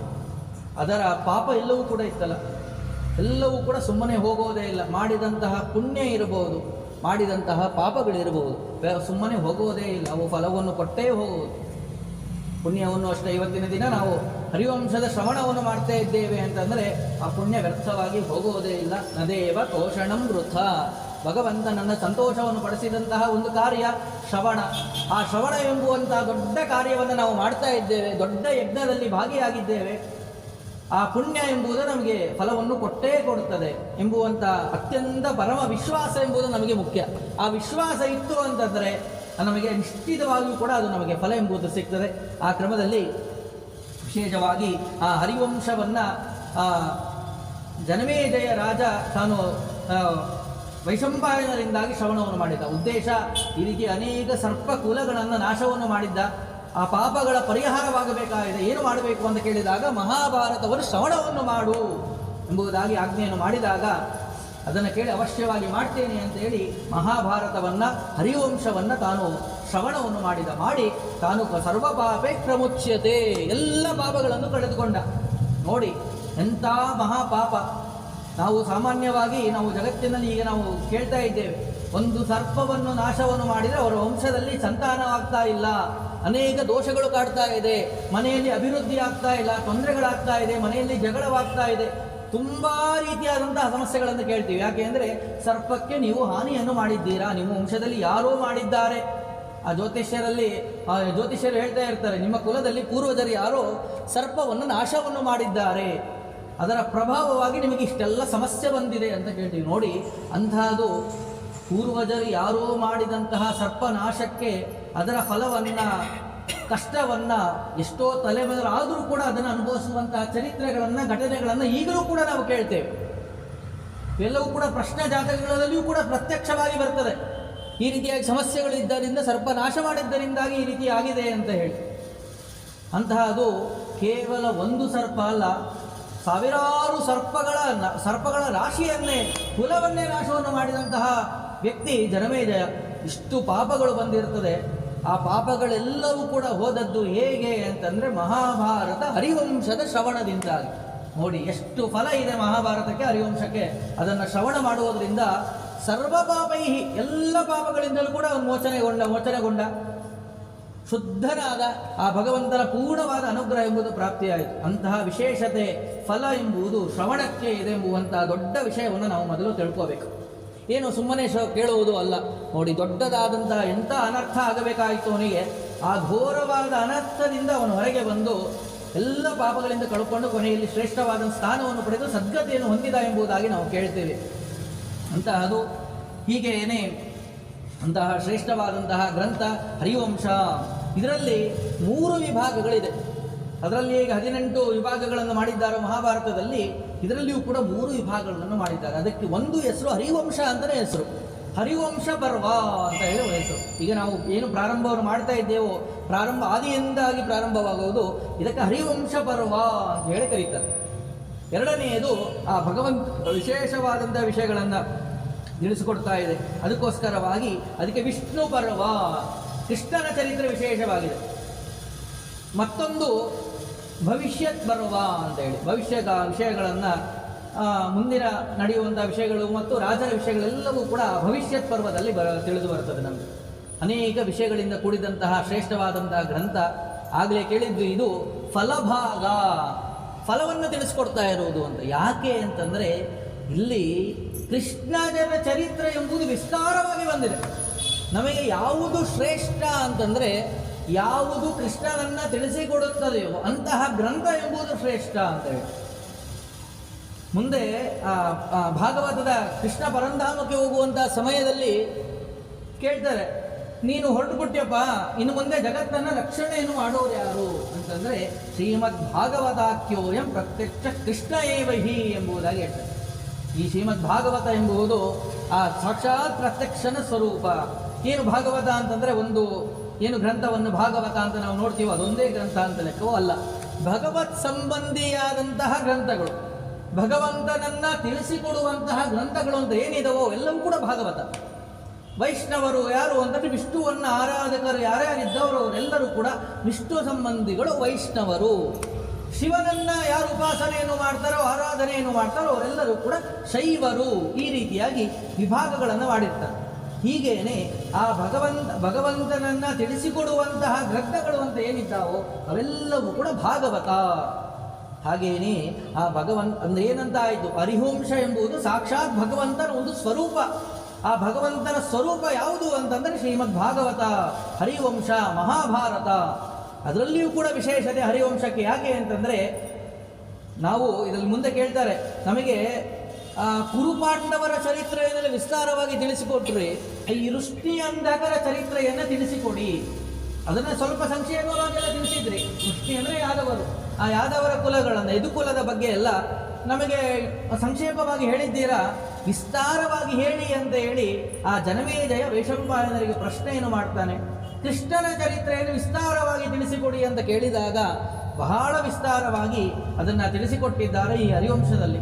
ಅದರಲ್ಲಿಯೂ ಕೂಡ ವಿಷ್ಣು ಪರ್ವದಲ್ಲಿ ವಿಸ್ತಾರವಾಗಿ ಕೃಷ್ಣನ ಚರಿತ್ರೆ ಎಂಬುದು ಬಂದಿದೆ. ಅದಕ್ಕೋಸ್ಕರವಾಗಿ ಆ ಕೃಷ್ಣನ ಚರಿತ್ರೆ ಸಂಪೂರ್ಣವಾಗಿ ಇದರಲ್ಲಿ ಇರ್ತಾ ಇರೋದರಿಂದಾಗಿ ಇದಕ್ಕೆ ಇಷ್ಟವಾದಂಥ ಮಹತ್ವ ಎಂಬುದು ಈ ಗ್ರಂಥಕ್ಕೆ ಬಂದಿದೆ.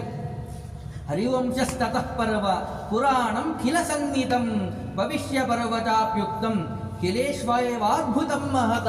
ಕಿಲ ಶಬ್ದಕ್ಕೆ ಏನು ಮತ್ತೊಂದು ಅರ್ಥ ಅಂದರೆ ಮಹತ, ಭಗವಂತ ಎಂಬುದಾಗಿ ಏನೇ ಅರ್ಥ ಇದೆ. ಏನಂತ ಅರ್ಥ ಇದು? ಭಗವಂತನನ್ನೇ ತಿಳಿಸಿಕೊಡುವಂತಹ ಗ್ರಂಥ. ಕಿಲ ಶಬ್ದಕ್ಕೇನೆ ಭಗವಂತ ಎಂಬುದಾಗಿ ಅರ್ಥ ಆಯಿತು. ಹೀಗೇನೆ ಅಂತಹ ಶ್ರೇಷ್ಠವಾದಂತಹ ಗ್ರಂಥ.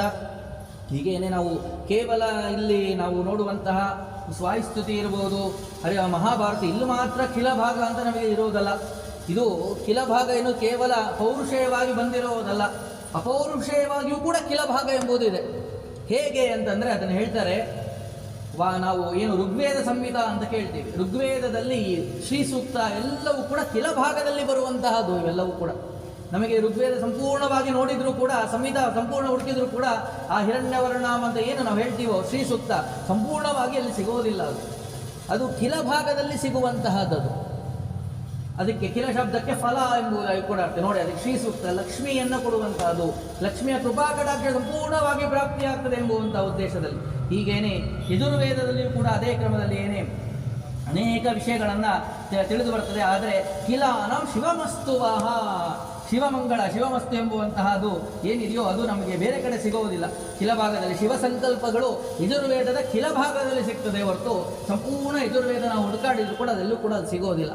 ಆ ಕ್ರಮದಲ್ಲಿ ಹೇಗೆ ಅಪೌರುಷೇಯವಾದಂಥ ಗ್ರಂಥದಲ್ಲಿ ಇದು ಕಿಲಭಾಗ ಎಂಬುದು ಇದೆಯೋ, ಉದಾಹರಣೆಗೆ ಒಂದು ಶ್ರೀ ಸೂಕ್ತ, ಈ ರೀತಿಯಾದಂಥ ತುಂಬ ಸೂಕ್ತಗಳೆಲ್ಲವೂ ಕೂಡ ಸಿಗ್ತದೆ. ಇನ್ನೂ ಒಂದು ಸ್ವಲ್ಪ ಆದರೆ ನಮಗೆ ಪವಮಾನದ ಭಾಗದಲ್ಲಿಯೂ ಕೂಡ ಪವಮಾನ ಕಿಲ ಎಂಬುದಾಗಿ ನಾವು ಕೇಳ್ತೀವಿ. ಯಪ್ಪಾವಮ ಕೊನೆಯಲ್ಲಿ ಬರುವಂತಹ ಒಂದಿಷ್ಟು ಏನು ಭಾಗ ಅರ್ಥವನ್ನು ಏನು ಫಲವನ್ನು ತಿಳಿಸಿಕೊಡ್ತಾವೋ ಪವಮಾನ ಕಿಲ ಎಂಬುದಾಗಿ ಅದಕ್ಕೂ ಕೂಡ ಕರೀತಾರೆ. ಅದು ಕೂಡ ಋಗ್ವೇದ ಸಂಹಿತದ ಕಿಲಭಾಗದಲ್ಲಿ ಉಪಲಬ್ಧಿ ಇರುವುದು.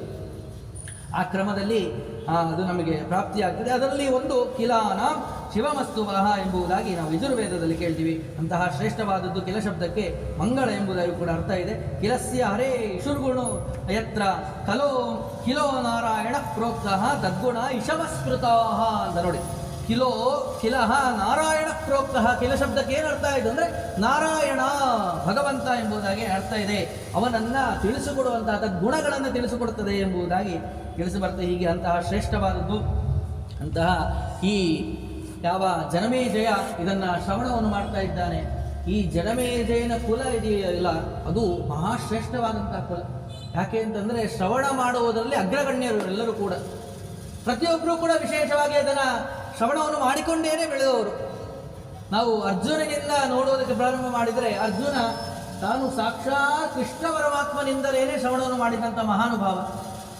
ಗೀತೆಯನ್ನು ನಾವು ಎಂತಹ ಭಗವದ್ಗೀತೆಯನ್ನು ನಿತ್ಯವೂ ಕೂಡ ಭಕ್ತಿಯಿಂದ ಮುಟ್ಟಿ ನಮಸ್ಕಾರವನ್ನು ಮಾಡಿ ಒಂದು ಶ್ಲೋಕವನ್ನು ಬಿಡದೇನೆ ನಾವು ಹೇಳ್ತೀವೋ ಅಂತಹ ಭಗವದ್ಗೀತೆಯನ್ನೇ ಸಾಕ್ಷಾತ್ತಾಗಿ ಭಗವಂತನಿಂದ ಉಪದೇಶ ಪಡೆದಂತಹ ಮಹಾನುಭಾವ ಅರ್ಜುನ. ನಂತರದಲ್ಲಿ ಯಾವ ಅರ್ಜುನ ನಂತರದಲ್ಲಿ ಈಗ ಪರೀಕ್ಷಿತನ ಕೇಳ್ತೀವಿ. ಇನ್ನು ಅಭಿಮನ್ಯು ಅವನು ಕೂಡ ಸ್ವಯಂ ಗರ್ಭದಲ್ಲಿದ್ದಾಗೇನೆ ಆ ವ್ಯೂಹ ಮಂತ್ರಗಳನ್ನು ಹೇಗೆ ಭೇದ ಮಾಡಬೇಕು ಎನ್ನುವಂಥ ಮಂತ್ರಗಳನ್ನು ತಂತ್ರಗಳನ್ನು ಸ್ವಯಂ ಕೃಷ್ಣನಿಂದಾಗಿ ತಿಳಿದಂಥ ಮಹಾನುಭಾವರು ಅಭಿಮನ್ಯು. ಇನ್ನು ಪರೀಕ್ಷಿತ್ ಮಹಾರಾಜಂತೂ ಸಾಕ್ಷಾತ್ ಶುಕಾಚಾರ್ಯರಿಂದಾಗಿ ರುದ್ರದೇವರ ಅವತಾರ ಅಂಶರಾದಂತಹ ಶುಕಾಚಾರ್ಯರಿಂದಲೇ ಶ್ರೀಮದ್ ಭಾಗವತವನ್ನು ಶ್ರವಣ ಮಾಡಿದಂತಹ ವ್ಯಕ್ತಿ ಪರೀಕ್ಷಿತ್ ಮಹಾರಾಜ. ಈ ಜನಮೇಜಯ ಇವನು ವೈಶಂಪಾಯನರಿಂದಾಗಿ ಸಂಪೂರ್ಣ ಮಹಾಭಾರತ ಈ ಯಾವ ಹರಿವಂಶ ಎಲ್ಲವನ್ನು ಕೂಡ ಶ್ರವಣವನ್ನು ಮಾಡಿದ್ದಾನೆ. ಆದ್ದರಿಂದ ಇವರ ವಂಶ ಸಂಪೂರ್ಣ ಏನಂದರೆ ಶ್ರವಣ ಮಾಡುವುದರಲ್ಲಿ ಅತ್ಯಂತ ಯೋಗ್ಯರಾದವರು. ಇದರಿಂದ ನಾವು ಏನು ತಿಳ್ಕೋಬೇಕು ಅಂತಂದರೆ ಅಂತಹ ಶ್ರವಣ ಮಾಡುವಂತಹ ಸೌಭಾಗ್ಯ ನಮಗೆ ಬರಲಿ ಎಂಬುದಾಗಿ ಪ್ರಾರ್ಥನೆ ಮಾಡ್ಕೋಬೇಕು. ಬೇರೆ ಏನೂ ಅಲ್ಲ. ಶ್ರವಣವನ್ನು ನಾವು ಮಾಡ್ತಾ ಇದ್ವಿ ಅಂತಂದರೆ ಆಗ ನಮ್ಮ ಮನಸ್ಸಿನಲ್ಲಿ ಕೆಟ್ಟ ವಿಚಾರಗಳು ಬರೋದೇ ಇಲ್ಲ. ಅದನ್ನು ಸ್ವಯಂ ಯಾರೋ ಹೇಳ್ತಾ ಇದ್ದಾರೆ, ಸುಮ್ಮನೆ ಬಾಯಲ್ಲೇ ಏನೋ ಲೌಕಿಕವಾಗಿ ಹೇಳುವಂತಹ ಮಾತಲ್ಲ ಇದು. ಸ್ವಯಂ ವೇದವ್ಯಾಸ ದೇವರನ್ನೇ ಹೇಳಿದ್ದಾರೆ. ಆವೃತ್ತಿ ರಸಕೃತುಪದೇಶಾತೂಮ್ ಅಂತ ಹೇಳಿ ಬ್ರಹ್ಮಸೂತ್ರಗಳನ್ನು ಮಾಡಿದಾಗ ಅದರಲ್ಲಿ ಒಂದು ಆವೃತ್ತಿ ರಸಕೃತುಪದೇಶಾತ್ ಅಂತ ಹೇಳಿ ಸುಮ್ಮನೇನೆ ಒಂದ್ಸತಿ ನಾ ಭಾಗವತ ಸಪ್ತಾಹ ಆಗಿತ್ತಪ್ಪ, ನಾ ಕೇಳಿದ್ದೆ ಮುಗೀತು, ಮತ್ತ್ಯಾಕೆ ಕೇಳಬೇಕು? ನೋ, ಅಲ್ಲ, ಕೇಳಲೇಬೇಕು. ಪ್ರತಿ ಬಾರಿಯೂ ಕೂಡ ಕೇಳಬೇಕು. ಆವೃತ್ತಿ ಅಸಕೃತುಪದೇಶಾತ್. ಒಂದ್ಸತಿ ಮಾಡಿದರೆ ಸಾಲೋದಿಲ್ಲ. ಎಷ್ಟು ಬಾರಿ ನಾವು ಆವೃತ್ತಿಯನ್ನು ಮಾಡ್ತಾ ಇರ್ತೀವೋ ಅಷ್ಟು ನಮ್ಮ ಮನಸ್ಸಿನಲ್ಲಿ ಅದು ದೃಢವಾಗಿ ಕೊಡುವುದಕ್ಕೆ ಪ್ರಾರಂಭವಾಗ್ತದೆ ಕೂಡ. ಕಲ್ಲಿನ ಮೇಲೆ ಎಂಥ ಗಟ್ಟಿಯಾದಂತಹದ್ದು ಕಲ್ಲು ನೀರು ಬೀಳ್ತಾ ಇದ್ರೆ ಅನೇಕ ದಿನಗಳ ಅಂತರದಲ್ಲಿ ಅದು ತೆಗ್ಗು ಆಗುವುದಕ್ಕೆ ಪ್ರಾರಂಭವಾಗ್ತದೆ. ನೀರಿಗೆ ಎಲ್ಲಿಂದ ಒಂದು ಸಾಮರ್ಥ್ಯ ಅಂತಂದರೆ ಅನೇಕ ದಿನಗಳ ಪ್ರಭಾವ ಅದು ತೆಗ್ಗಾಯಿತು. ಆ ಕ್ರಮದಲ್ಲಿ ಹೀಗೇನೆ ನಮ್ಮ ಮನಸ್ಸಿನಲ್ಲಿಯೂ ಕೂಡ ಅಷ್ಟೇ ಅನೇಕ ಕೆಟ್ಟ ವಿಚಾರಗಳು, ದುಷ್ಟ ಚಟಗಳು ಏನೇನೋ ಇರ್ತವೆ ತುಂಬ. ಎಲ್ಲವೂ ಕೂಡ 100ಕ್ಕೆ 100 ನಾವೆಲ್ಲ ಶುದ್ಧರಾಗಿದ್ದೇವೆ ಅಂತ ಅಂದರೆ ಸಾಧ್ಯವೇ ಇಲ್ಲ. ಯಾಕೆಂದರೆ ಕಲಿಯುಗದಲ್ಲಿದ್ದೇವೆ. ಕಲಿಯ ಆಟ ನಡೀತಾ ಇರುತ್ತದೆ. ನಾವಂತೂ ಅದಕ್ಕೆ ಅನುಕೂಲವಾಗಿಯೇ ಇರ್ತೀವಿ ಹೊರತು ಪ್ರತಿಕೂಲ ಮಾಡೋದೇ ಇಲ್ಲ. ಅಂತಹದ್ರಲ್ಲಿ ನಾವು ಈ ರೀತಿಯ ಶ್ರವಣಾದಿಗಳನ್ನು ಮಾಡ್ತಾ ಇದ್ವಿ ಅಂತಂದರೆ ಆಗ ಈ ರೀತಿಯಾದಂಥ ಸಮಸ್ಯೆಗಳು ಬರುವುದಿಲ್ಲ. ಯಾಕೆ ಅಂತಂದರೆ ಮನಸ್ಸಿನಲ್ಲಿ ಕೆಟ್ಟ ವಿಚಾರಗಳೇ ಬರೋದಿಲ್ಲ. ಬಂದರೂ ಕೂಡ ಆ ಶ್ರವಣದ ಏನು ಪುಣ್ಯ ಇರ್ತದೆ, ಆ ಪುಣ್ಯ ಎಲ್ಲವನ್ನು ಕೂಡ ನಾಶವನ್ನು ಮಾಡಿ ನಮಗೆ ಶ್ರೇಷ್ಠವಾದಂತಹ ಕಾರ್ಯಗಳನ್ನು ಮಾಡುವುದಕ್ಕೆ ಸಾಧ್ಯವಾಗ್ತದೆ. ಅವುಗಳನ್ನೇ ಎಲ್ಲ ಹೇಳ್ತಾರೆ. ಶೃಣೋತಿ ಶ್ರಾವಯೇತ್ವಾಪಿ ಹರಿವಂಶಂತು ಯೋ ನರಃ ಸರ್ವದಾ ಪಾಪದಿನ ಮುಕ್ತೋ ವೈಷ್ಣವಂ ಪದಮಾಪ್ನುಯಾತ್. ನೋಡಿ, ಶ್ರಾವಯೇತ್, ಯಾರು ಇದನ್ನು ಶ್ರವಣವನ್ನು ಮಾಡ್ತಾರೋ, ಯಾರು ಇದನ್ನು ಶ್ರವಣವನ್ನು ಮಾಡಿಸ್ತಾರೋ ಹರಿವಂಶವನ್ನ, ಅದಕ್ಕೆ ಮನುಷ್ಯರಿಗೆ ನೋಡಿ, ಅದಕ್ಕೋಸ್ಕರವಾಗಿ ಹರಿವಂಶಂತು ಯೋ ನರಃ, ಯಾರು ಇದನ್ನು ಮನುಷ್ಯ ಶ್ರವಣವನ್ನು ಮಾಡ್ತಾನೋ ಹಾಗೆ ಕೇವಲ ನೋಡಿ ನರಹ ಅಂತ ಉಪಯೋಗ ಮಾಡ್ತಾ ಇದ್ದಾರೆ. ಆದ್ದರಿಂದ ಪುರುಷನಿಗೆ ಸ್ತ್ರೀಯರಿಗೆ ಆ ಜಾತಿ ಈ ಜಾತಿ ಯಾವುದೂ ಕೂಡ ಇಲ್ಲ, ಎಲ್ಲರೂ ಕೂಡ ಶ್ರವಣವನ್ನು ಮಾಡಲೇಬೇಕು ಎಂಬುದಾಗಿ ಇಲ್ಲಿ ನಾವು ಇದರಿಂದ ತಿಳಿದು ಬರುತ್ತದೆ. ಯಾಕೆ ಅಂತಂದರೆ ಪೂರ್ವದಲ್ಲೆಲ್ಲ ನಾವು ಅನೇಕ ವಿಷಯಗಳನ್ನು ಕೇಳ್ತೀವಿ. ಸ್ತ್ರೀ ಶೂದ್ರ ಬ್ರಹ್ಮ ಬಂತು ನಾಂ ತ್ರಯೀನ ಶ್ರುತಿ ಗೋಚರ ಇತಿ ಭಾರತ ಮಾಖ್ಯಾನಂ ಎಂಬುದಾಗಿ ಅನೇಕ ಕೇಳ್ತೀವಿ. ವೇದಾದಿಗಳನ್ನೆಲ್ಲವನ್ನು ಕೂಡ ಪಠನಾದಿಗಳನ್ನು ಮಾಡುವ ಶಕ್ತಿ ಅಧಿಕಾರ ಎಂಬುದು ಸ್ತ್ರೀ ಮೊದಲಾದವರಿಗೆ ಇತರೆಯರಿಗೆ ಇರೋದೇ ಇಲ್ಲ ಅಂತ ನಾವು ಕೇಳ್ತೇವೆ. ಆದರೆ ಈ ಹರಿವಂಶವನ್ನು ಎಲ್ಲರೂ ಕೂಡ ಶ್ರವಣವನ್ನು ಮಾಡಬಹುದು, ಎಲ್ಲರಿಗೂ ಕೂಡ ಇದು ಶ್ರವಣಕ್ಕೆ ಅತ್ಯಂತ ಯೋಗ್ಯವಾದದ್ದು ಎಂಬುದಾಗಿ ನಮಗೆ ಇದರಿಂದ ತಿಳಿದು ಬರುತ್ತದೆ. ಶೃಣೋತಿ ಶ್ರಾವಯೇತ್ವಾಪಿ ಹರಿವಂಶಂತು ಯೋ ನರಃ ಸರ್ವತಾ ಪಾಪ ನಿರ್ಮುಕ್ತ, ಸಂಪೂರ್ಣವಾಗಿ ಮಾಡಿದಂಥ ಎಲ್ಲ ಪಾಪಗಳು ಕೂಡ ಕಳೆದುಕೊಂಡು ವೈಷ್ಣವಂ ಪದಮಾಪ್ನುಯಾತ್. ಆಗಲೇ ಕೇಳಿದ್ವಿ, ಆ ಭಗವಂತನ ಸ್ಥಾನ ಏನಿದೆ ವೈಕುಂಠ ಲೋಕವನ್ನೇ ಹೊಂತಾನಂತೆ, ಅದಕ್ಕಿಂತ ದೊಡ್ಡದು ಬೇರೆ ಇಲ್ಲೇ ಇಲ್ಲ. ಭಗವಂತನ ಅನುಗ್ರಹ ಆದರೆ ಮಾತ್ರ ಮೋಕ್ಷ ಎಂಬುದು ಸಿಗೋದಕ್ಕೆ ಸಾಧ್ಯ. ಭಗವತ್ ಪ್ರಸಾದ ಇಲ್ಲದೇನೆ ಮೋಕ್ಷ ಎಂಬುದು ಸಿಗೋದೇ ಇಲ್ಲ. ಅಂತಹ ಭಗವಂತನ ಅನುಗ್ರಹ ಆಗಿ ಅವನ ದೃಷ್ಟಿ ನಮ್ಮ ಮೇಲೆ ಬಿದ್ದು, ಸಂಪೂರ್ಣವಾಗಿ ಕೃಪಾ ದೃಷ್ಟಿ ಬಿದ್ದು ವೈಷ್ಣವಂ ಪದಮಾಪ್ನುಯಾತ್, ಆ ಭಗವಂತನ ಲೋಕವನ್ನ ನಾವು ಹೊಂತೇವೆ. ಅಷ್ಟಾದಶ ಪುರಾಣಾನಾಂ ಶ್ರವಣಾತ್ ಯತ್ಫಲಂ ಲಭೇತ್ ತತ್ಫಲಂ ಸಮವಾಪ್ನೋತಿ. ನೋಡಿ, ಸಂಪೂರ್ಣವಾಗಿ 18 ಪುರಾಣಗಳನ್ನು ಶ್ರವಣವನ್ನು ಮಾಡಬೇಕಂದ್ರೆ ಎಷ್ಟೋ ವರ್ಷಗಳು ಬೇಕು ಸಂಪೂರ್ಣವಾಗಿ. ಅಂತಹದು ಈ ಹರಿವಂಶವನ್ನು ಶ್ರವಣವನ್ನು ಮಾಡಿದರೆ, 18 ಪುರಾಣಗಳನ್ನು ಶ್ರವಣ ಮಾಡಿದಂತಹ ಪುಣ್ಯ ಎಂಬುದು ಬರುತ್ತದೆ. ಇದಕ್ಕಿಂತ ದೊಡ್ಡದು ಏನಿದೆ ಹೇಳಿ? ಅಂತಹ ಶ್ರೇಷ್ಠವಾದದ್ದು, ಲೌಕಿಕವಾದದ್ದು ಸಂತಾನವಾಗ್ತದೆ, ವಂಶಾಭಿವೃದ್ಧಿ ಆಗ್ತದೆ, ಅವೆಲ್ಲವೂ ಕೂಡ ಬೇರೆ. ಎರಡನೆಯದು ಪ್ರಧಾನವಾದ ಫಲ ಮೊದಲಿಗೆ ತಿಳಿಸ್ತಾ ಇದ್ದಾರೆ. ವೈಷ್ಣವಂ ಪದಮಾಪ್ನುಯಾತ್, ವಿಷ್ಣುವಿನ ಲೋಕವನ್ನೇ ಹೊಂತಾನೆ. ಅಷ್ಟೇ ಅಲ್ಲದೆ 18 ಪುರಾಣವನ್ನು ಶ್ರವಣವನ್ನು ಮಾಡಿದಂತಹ ಪುಣ್ಯ ಎಂಬುದು ಬರ್ತದೆ ಅಂತೇಳಿ. ಅಂತಹ ಶ್ರೇಷ್ಠವಾದದ್ದು ಏನು ಆಯಿತು, ಇವೆಲ್ಲವನ್ನು ಶ್ರವಣ ಮಾಡಿದರೆ ಏನು ಫಲಗಳು ಅಂತಂದರೆ, ಅನೇಕ ರೀತಿಯ ಪಾಪಗಳನ್ನು ಮಾಡಿರ್ತೀವಿ. ಬ್ರಹ್ಮಹತ್ಯ, ಸ್ವರಾಪಾನ, ಸ್ವರ್ಣಸ್ಥೇಯ, ಗುರುದಾರಾಗಮನ ಎಲ್ಲ ಹೇಳ್ತಾರೆ. ಬ್ರಹ್ಮಹತ್ಯೆಯನ್ನು ಮಾಡುವುದು ಎಂದು, ಬ್ರಹ್ಮಹತ್ಯೆಯನ್ನು ಮಾಡಿದ್ರೆ ಒಬ್ಬ ಯಾರನ್ನಾರು ಕೊಂದು ಬಿಡೋದು ಅಂತ ಅಷ್ಟೇ ಅಲ್ಲ.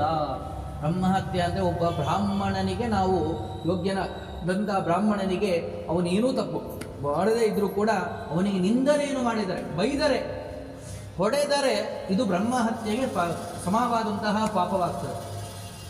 ಅಂತಹದು ಆ ಯೋಗ್ಯನಾದಂಥ ಕೇವಲ ಬ್ರಾಹ್ಮಣ ಅಂತಲ್ಲ, ಸಜ್ಜನಾದಂಥ ವ್ಯಕ್ತಿಗೆ ಒಂದು ವೇಳೆ ನಿಂದನೆಯನ್ನು ಮಾಡಿದರೆ, ಅವನಿಗೆ ಹಾನಿಯನ್ನು ಮಾಡಿದರೆ, ಅವನಿಗೆ ಬಹಳ ಕಷ್ಟವನ್ನು ಕೊಟ್ಟರೆ ಅದು ದೊಡ್ಡ ಹಾನಿಗೆ ಕಾರಣವಾಗ್ತದೆ. ಅದಕ್ಕೋಸ್ಕರವಾಗಿ ಅಂತಹ ಬ್ರಹ್ಮಹತ್ಯರು ಮೊದಲಾದಂತಹ ದೋಷಗಳು ಕೂಡ ಇದನ್ನು ಶ್ರವಣವನ್ನು ಮಾಡುವುದರಿಂದ ಪರಿಹಾರವಾಗ್ತದೆ. ಬ್ರಹ್ಮಹತ್ಯ, ಭ್ರೂಣಹತ್ಯ, ಅನೇಕ ರೀತಿಯಾಗಿ ನಡೀತಾ ಭ್ರೂಣ ಹತ್ಯೆಗಳೆಲ್ಲವೂ ಕೂಡ ಅಂತಹ ದೊಡ್ಡ ದೊಡ್ಡ ದೋಷಗಳು. ಅಂತಂದರೆ ಅದು ಮಾಡಿಬಿಟ್ಟು ಇದನ್ನು ಶ್ರವಣವನ್ನು ಮಾಡಿಬಿಟ್ರೆ ಪರಿಹಾರವಾಗ್ತದ? ಆ ರೀತಿಯ ಸರ್ವಥಾ ಅಲ್ಲ. ಆ ರೀತಿಯಾಗಿ ಭ್ರೂಣಹತ್ಯಾದಿಗಳನ್ನು, ಬ್ರಹ್ಮಹತ್ಯಾದಿಗಳನ್ನು ಮಾಡಿದರೆ ಮಹಾ ಅನರ್ಥಕ್ಕೆ ಕಾರಣವಾಗ್ತದೆ. ಅದರ ಫಲವೇನು ಅಂತಂದರೆ ಅಂತಹ ದೊಡ್ಡ ದೊಡ್ಡ ದೋಷಗಳು ಕೂಡ ಪರಿಹಾರವಾಗ್ತದೆ ಎಂಬುದಾಗಿ ತಿಳಿಬೇಕೇ ಹೊರತು ಆ ಪಾಪವನ್ನು ಮಾಡಿಬಿಟ್ಟು ಬಂದು ನಾನಿಲ್ಲಿ ಪುಣ್ಯವನ್ನು ಸಂಪಾದನೆ ಮಾಡ್ತೀನಿ ಅಂದರೆ ಸರ್ವಥಾ ಸಾಧ್ಯ ಇಲ್ಲ. ಆ ರೀತಿಯ ಪುಣ್ಯ ಸಂಪಾದನೆ ಮಾಡ್ತೀನಿ ಅಂದರೆ ಪಾಪವೇ ಬಿಡೋದಿಲ್ಲ ಮೊದಲಿಗೆ. ಅಷ್ಟೆಲ್ಲ ಪಾಪವನ್ನು ಮಾಡಿ ಬಂದು ನಾನಿಲ್ಲಿ ಕೂತ್ಕೊಂಡು ಕೇಳ್ತೀನಿ ಅಂದರೆ ಕೂಡೋಕ್ಕೆ ಸಾಧ್ಯನೇ ಇಲ್ಲ. ಯಾವುದೋ ಒಂದು ಫೋನ್ ಬರುತ್ತೆ, ಎದ್ದೋಗುತ್ತೆ, ಅಥವಾ ಏನೋ ಕೆಲಸ ಬರುತ್ತೆ, ಇಲ್ಲಿ ಬರೋದಕ್ಕೆ ಸಾಧ್ಯ ಆಗೋದಿಲ್ಲ. ಆ ಪಾಪವೇ ಇಲ್ಲಿ ಬರುವುದಕ್ಕೆ ಬಿಡೋದಿಲ್ಲ. ಹಾಗೇನು ಸುಮ್ಮನೆ ಏನಪ್ಪ ನಾನು ಆರಾಮಾಗಿ ಹೋಗಿ ಕೇಳ್ತೀನಿ ಪುಣ್ಯ ಬಂದ್ಬಿಡುತ್ತೆ, ಸಾಧ್ಯವೇ ಇಲ್ಲ. ಇಲ್ಲಿ ಬಂದು ಕುಳಿತುಕೊಂಡು ನಾನು ಹರಿವಂಶವನ್ನು ಶ್ರವಣವನ್ನು ಮಾಡಬೇಕು, ಭಾಗವತವನ್ನು ಶ್ರವಣವನ್ನು ಮಾಡಬೇಕು ಅಂತಂದರೆ ಪುಣ್ಯ ಇದ್ದರೆ ಮಾತ್ರ ಸಾಧ್ಯ ಹೊರತು ಇಲ್ಲದೇ ಇದ್ದರೆ ಸಾಧ್ಯವೇ ಇಲ್ಲ ಎಂಬುವಂತಹ ನಿಶ್ಚಯವನ್ನು ನಾವು ನಿಶ್ಚಯವಾಗಿ ಇದನ್ನು ತಿಳ್ಕೋಬೇಕಾಗ್ತದೆ. ಬ್ರಹ್ಮಹತ್ಯ, ಭ್ರೂಣಹತ್ಯ, ಗೋಹತ್ಯ, ಸುರಾಪಾನ, ಹುರುತಲ್ಪ ಎಲ್ಲವನ್ನು ಕೂಡ ಪವಮಾನದ ಅಖಿಲ ಭಾಗದಲ್ಲಿ ಎಲ್ಲವನ್ನು ಕೂಡ ಹೇಳ್ತಾರೆ. ಅಂತಹ ದೊಡ್ಡ ದೊಡ್ಡ ದೋಷಗಳು ಕೂಡ ಇದರ ಶ್ರವಣದಿಂದಾಗಿ ಬರುತ್ತದೆ. ಹೀಗೇನೆ ಅಪುತ್ರ ಪುತ್ರ ಮಾಪ್ನೋತಿ ಅಧನೋ ಧನವಾಪ್ನುಯಾತ್. ನೋಡಿ, ಪ್ರಧಾನವಾದಂಥ ಫಲವನ್ನು ಹೇಳಿ ನಂತರದಲ್ಲಿ ಲೌಕಿಕವಾಗಿ ಜಗತ್ತಿನಲ್ಲಿ ಬೇಕಾದದ್ದು ಇಲ್ಲ ಆಯಿತು ಎಲ್ಲವನ್ನು ಕೂಡ ಬಿಟ್ಟು ಸನ್ಯಾಸಿಯಾಗಿ ಕೂಡಬೇಕು ಅಂತಲೂ ಹೇಳಿಲ್ಲ. ಗೃಹಸ್ಥಾಶ್ರಮವನ್ನು ಪಾಲನೆ ಮಾಡುವಂತಹ ದೊಡ್ಡ ಸಂದೇಶವನ್ನು ಕೂಡ ಕೊಟ್ಟಿದ್ದಾರೆ. ಆ ಗೃಹಸ್ಥಾಶ್ರಮ ಪಾಲನೆಯಲ್ಲಿ ಒಂದು ಪ್ರಧಾನವಾದದ್ದು ವಂಶಾಭಿವೃದ್ಧಿ. ಅದಾಗಬೇಕಾದರೆ ಕೇವಲ ಎಂತೆಂಥೋ ಮಕ್ಕಳು ಹುಟ್ಟೋರೆ ಸಾಧ್ಯವಿಲ್ಲ. ಅಂಧರಾದಂತಹ, ವಿಕಲಚೇತನರಾದಂತಹ, ಬುದ್ಧಿಮಾಂದ್ಯರಾದಂತಹ, ದುಶ್ಚಟ ಇರುವಂತಹ, ಕೆಟ್ಟ ಅಭ್ಯಾಸಗಳಿರುವಂತಹ ಮಕ್ಕಳು ಹುಟ್ಟಿದ್ರೆ ಅದರಿಂದ ಹಾನಿಯೇ ಜಾಸ್ತಿ ಆಗ್ತದೆ, ಸಮಸ್ಯೆ ಜಾಸ್ತಿ ಆಗ್ತದೆ. ಅಂತಹದಲ್ಲ, ಯೋಗ್ಯರಾದಂತಹ ಮಕ್ಕಳು ಹುಟ್ಟಬೇಕು. ಅದಕ್ಕೋಸ್ಕರವಾಗಿ ಇದು ಶ್ರವಣವನ್ನು ಮಾಡಿದಾಗ ಹುಟ್ಟುವಂಥ ಮಕ್ಕಳು ಅತ್ಯಂತ ಯೋಗ್ಯರಾದಂತಹ ಮಕ್ಕಳು ಹುಟ್ಟುತ್ತಾರೆ. ಹುಟ್ಟುಬಿಟ್ಟಿದ್ದಾರೆ ಆಗಲಿ, ಈಗ ನಾವು ಶ್ರವಣ ಮಾಡ್ತಾ ಇದ್ದೇವೆ, ಏನು ಚಿಂತೆ ಇಲ್ಲ. ಅವರಲ್ಲಿ ಆ ಬುದ್ಧಿ ಎಂಬುದು ಶುದ್ಧವಾಗಿ, ಆ ಶ್ರವಣವನ್ನು ಮಾಡಿದಂತಹ ಪುಣ್ಯ ಅವರ ಮನಸ್ಸು ಶುದ್ಧವಾಗಿ ಅವರಿಂದಾಗಿ ಮತ್ತೆ ಸಜ್ಜನಿಕತೆ ಏನು ಒಳ್ಳೆಯ ಬುದ್ಧಿ ಎಂಬುದು ಅವರಲ್ಲಿ ಹೆಚ್ಚಾಗ್ತಾ ಹೋಗ್ತದೆ. ಇಲ್ಲಿ ಕೂತು ಶ್ರವಣ ಮಾಡಿದರೆ ಅಲ್ಲಿ ಮಕ್ಕಳಲ್ಲಿ ಆ ಸಜ್ಜನಿಕತೆ ಏನು ಒಳ್ಳೆಯ ಬುದ್ಧಿ ಎಂಬುದು ಏನಿರುತ್ತದೆಯೋ, ಆಸ್ತಿಕತೆ ಬುದ್ಧಿ ಎಂಬುದು ಜಾಸ್ತಿ ಆಗ್ತಾ ಹೋಗ್ತಾ ಇರುತ್ತೆ. ಆ ರೀತಿಯಾದಂಥ ವಿಶಿಷ್ಟವಾದಂತಹ ಶಕ್ತಿ ಇದಕ್ಕೆ ಇರುತ್ತದೆ. ಎಲ್ಲವೂ ಕೂಡ ಭಗವಂತನ ಮಾಯ. ಆ ಭಗವಂತನ ಹೇಗೆ ಸಾಧ್ಯ ಅಂತಂದರೆ, ಎಲ್ಲೋ ಒಂದು ಕಡೆ ಪಿಂಡ ಪ್ರದಾನವನ್ನು ಮಾಡಿದರೆ ಎಲ್ಲೋ ಇರುವಂತಹ ಜೀವಿಗೆ, ಅವನು ಮೀನಾಗಿರಲಿ ಮತ್ಸ್ಯವಾಗಿರಲಿ ಏನಾಗಿದ್ರೂ ಕೂಡ ಅವನಿಗೆ ಭಗವಂತ ತಮ್ಮ ದೇವತೆಗಳ ಅನುಚರರು ಏನಿದ್ದಾರೋ ಅವರಿಂದಾಗಿ ಪಿತೃದೇವತೆಗಳ ಮೂಲಕವಾಗಿ ಅದನ್ನು ಹೇಗೆ ಮುಟ್ಟಿಸ್ತಾನೋ ಅದೇ ಕ್ರಮದಲ್ಲಿ ಇಲ್ಲಿ ಕುಳಿತುಕೊಂಡು ನಾವು ಶ್ರವಣವನ್ನು ಮಾಡಿದರೆ ಎಲ್ಲಿ ಯಾವ ಪ್ರದೇಶದಲ್ಲಿದ್ದರೂ ಕೂಡ ಅವರಲ್ಲಿ ಸಜ್ಜನಿಕತೆ ಎಂಬುದು, ಯೋಗ್ಯವಾದಂಥ ಬುದ್ಧಿ ಎಂಬುದು ಹೆಚ್ಚಾಗ್ತಾ ಹೋಗ್ತದೆ.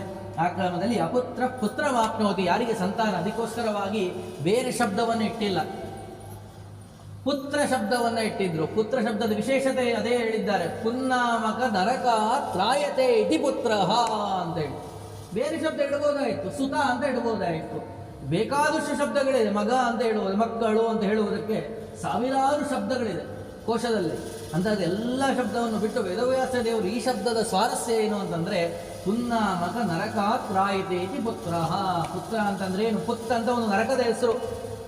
ಆ ನರಕದಿಂದಾಗಿ ಪಾರು ಮಾಡಬೇಕಾದ್ರೆ ಅವನು ಸಜ್ಜನನಾಗಿರಬೇಕು. ಇದ್ದಾಗ ಸರಿಯಾಗಿ ಅವರ ಸೇವೆಯನ್ನು ಮಾಡಬೇಕು. ಗುರು ಹಿರಿಯರ ಸೇವೆ, ತಂದೆ ತಾಯಿಯರ ಸೇವೆಯನ್ನು ಮಾಡಿರಬೇಕು ಅವನು. ಅಂದರೆ ಮಾತ್ರ ಪುತ್ರನಾಗ್ತಾನೆ. ಆ ತಮ್ಮ ಹಿರಿಯರು ಏನು ತಂದೆ ತಾಯಿಯರು ಇರ್ತಾರೋ ಅವರು ಕಾಲವಾದ ನಂತರದಲ್ಲಿ ಅವರ ಕಾರ್ಯಗಳನ್ನೆಲ್ಲವನ್ನು ಕೂಡ ಅವನು ಮಾಡಬೇಕು. ಅವರ ಸಾಂವತ್ಸರಿಕ ಕಾರ್ಯಗಳು ಇರ್ಬೋದು, ಏನೇ ಇರ್ಬೋದು, ಅವುಗಳೆಲ್ಲವನ್ನು ಕೂಡ ಅವನು ಮಾಡಬೇಕು. ಹೀಗೆ ಯಾರು ಮಾಡ್ತಾರೋ ಅವನು ಪುತ್ರ ಅಂತ ಆಗ್ತಾನೆ. ಹೀಗೆ ಅಂತಹ ಈ ರೀತಿಯಾಗಿ ಮಾಡಿದಾಗ ಅವನು ಅವರನ್ನು ಪುತ್ರೆಂಬ ನರಕದಿಂದಾಗಿ ಪಾರು ಮಾಡ್ತಾನೆ. ಅದಕ್ಕೋಸ್ಕರವಾಗಿ ಇವನಿಗೆ ಪುತ್ರ ಅಂತ ಹೇಳಿ ಕರೀತಾರೆ. ಈ ರೀತಿಯಾಗಿ ಹರಿವಂಶದ ಶ್ರವಣವನ್ನು ಮಾಡುವುದರಿಂದಾಗಿ ಹುಟ್ಟುವಂಥ ಮಕ್ಕಳು ಅವರು ಒಳ್ಳೆಯ ಧರ್ಮಿಷ್ಠರಾದಂತಹ, ಯೋಗ್ಯರಾದಂತಹ ಮಕ್ಕಳೇ ಹುಟ್ಟುತ್ತಾರೆ ಹೊರತು ಯಾವುದೋ ಸುಮ್ಮನೆ ಸಾಮಾನ್ಯವಾದಂಥ ವ್ಯಕ್ತಿ ಹುಟ್ಟಿ ಅವರಿಂದಾಗಿ ಸಮಸ್ಯೆ ಆಗುವಂಥ ಮಕ್ಕಳು ಹುಟ್ಟೋದೇ ಇಲ್ಲ. ಅಂತಹ ಶ್ರೇಷ್ಠವಾದಂಥ ವಿಶಿಷ್ಟವಾದಂತಹ ಶಕ್ತಿ ಈ ಹರಿವಂಶಕ್ಕೆ ಇದೆ. ಅಪುತ್ರ ಪುತ್ರ ಮಾಪ್ನೋತಿ ಅಧನೋ ಧನಮಾಪ್ನುಯಾತ್. ಸಂಪತ್ತಿಲ್ಲದೆ ಇರೋವನು ಧನಲಕ್ಷ್ಮಿ ಎಂಬುದಾಗಿಯೇ ಪ್ರಯೋಗ ಮಾಡ್ತಾರೆ. ಅದಕ್ಕೆ ಆ ವಿಶೇಷತೆ ಅಂತಂದರೆ ಧನ ಶಬ್ದಕ್ಕೆ ಆ ಸಂಪತ್ತನ್ನು ತಿಳಿಸಿಕೊಡುವಂತಹ ಶಬ್ದ ವಿಶಿಷ್ಟವಾದದ್ದು. ಲಕ್ಷ್ಮಿಯ ಕೃಪಾ ಕಟಾಕ್ಷದಿಂದಾಗಿ ಬರುವಂತಹ ಸಂಪತ್ತು. ಎಲ್ಲೋ ಒಂದು ಕಡೆ ಇನ್ವೆಸ್ಟ್ ಮಾಡಿಬಿಟ್ಟೆ ನಾನು ಕಳ್ಕೊಂಡೆ, ಅಥವಾ ಬರೀ ಹಾಸ್ಪಿಟ್ಲಿಗೆ ಕಳೆದೆ, ಯಾರಿಗೂ ಆರೋಗ್ಯ ಸಮಸ್ಯೆ ಆಯಿತು, ಹಾಸ್ಪಿಟ್ಲಿಗೆ ಲಕ್ಷಗಟ್ಟಲೆ ಸುರಿದೆ, ಈ ರೀತಿಯಾಗಿ ಬರುವಂತಹ ಸಂಪತ್ತಲ್ಲ. ಈ ಶ್ರವಣದಿಂದಾಗಿ, ಪಠನದಿಂದಾಗಿ, ಅರ್ಥ ಚಿಂತನೆಯಿಂದಾಗಿ ಬರುವಂತಹ ಸಂಪತ್ತು ಅಧನೋ ಧನವಾಪ್ನುಯಾತ್. ಅಂದರೆ ಆ ಬರುವಂಥ ಸಂಪತ್ತಿನಿಂದಾಗಿ ನಮಗೆ ಅಭಿವೃದ್ಧಿ ಎಂಬುದಾಗ್ತದೆ ಹೊರತು ವ್ಯರ್ಥವಾಗಿ ಆ ಸಂಪತ್ತು ಹೋಗುವುದಿಲ್ಲ. ಅಂತಹ ಶ್ರೇಷ್ಠವಾದದ್ದು. ಹೀಗೇನೆ ಅನೇಕ ರೀತಿಯಾದದ್ದು. ಇನ್ನು ಸಂತಾನವಾಗದೇ ಇರುವುದಕ್ಕೆ ಅನೇಕ ನಿಮಿತ್ತಗಳೆಲ್ಲವೂ ಕೂಡ ಇರ್ತದೆ. ಏನು ಅಂತಂದರೆ ಮಕ್ಕಳಿಗೆ ಪೀಡೆಯನ್ನು ಕೊಡುವುದು. ಅನೇಕ ರೀತಿಯಾದಂತಹ ಪೀಡೆಗಳನ್ನು ಮಕ್ಕಳಿಗೆ ಕೊಡ್ತಾ ಇರ್ತಾರೆ. ಆ ರೀತಿಯಾಗಿ ಪೀಡೆಗಳನ್ನು ಕೊಟ್ಟಾಗ ಅವರನ್ನು ಅಪಹರಣ ಮಾಡುವುದಾಗಲಿ ಅಥವಾ ಸಂಹಾರವನ್ನು ಮಾಡುವುದಾಗಲಿ ಹೀಗೇನೆ ಅನೇಕ ರೀತಿಯಾಗಿ ಮಾಡುವುದು. ಮತ್ತೆ ಅಷ್ಟೇ ಅಲ್ಲದೇನೆ ಸೂರ್ಯನ ಮುಂದೆ ನಿಂತುಕೊಂಡು ನಾವು ಮಲಮೂತ್ರ ವಿಸರ್ಜನೆಯನ್ನು ಮಾಡುವುದು. ಸೂರ್ಯ ಇರ್ತಾನೆ, ಪೂರ್ವಕ್ಕೆ ತಿಳಿದುಕೊಂಡು ಅವನ ಎದುರುಗಡೆಯೇ ಮಲಮೂತ್ರ ವಿಸರ್ಜನೆ ಮಾಡುವುದು. ಗುರುಗ್ರಹಗಳ ಮುಂದೆ ಈ ರೀತಿಯಾಗೆಲ್ಲ ಮಾಡುವುದರಿಂದಾಗಿ ಸಂತಾನ ಎಂಬುದು ಆಗುವುದಿಲ್ಲ. ಆಗ ಅವರು ಈ ರೀತಿಯಾದಂಥ ಸಮಸ್ಯೆಗಳೆಲ್ಲ ಬರುತ್ತದೆ. ಆಗ ಏನಾಗ್ತದೆ ಅಂತಂದರೆ ಈ ರೀತಿ ಮಾಡಿದಾಗ ಅವನಲ್ಲಿ ಆ ಶುಕ್ರ ಎಂಬುದು ಕಮ್ಮಿ ಆಗ್ತದೆ, ಶಕ್ತಿ ರಹಿತನಾಗಿ ಹೋಗ್ತಾನೆ ವ್ಯಕ್ತಿ. ಅಷ್ಟೇ ಇಲ್ಲದೇನೆ ಆ ಸ್ತ್ರೀಯರು ಕುಂಬಳಕಾಯನ್ನು ಒಡೆಯುವುದಾಗಲಿ, ಕಾಯನ್ನು ಒಡೆಯುವುದಾಗಲಿ, ಫಲಪುಷ್ಪಗಳನ್ನು ಗಿಡದಿಂದ ಕತ್ತರಿಸುವುದಾಗಲಿ ಎಲ್ಲವೂ ಕೂಡ ಸಂತಾನ ರಹಿತವಾಗುವುದಕ್ಕೆ ಕಾರಣಗಳು.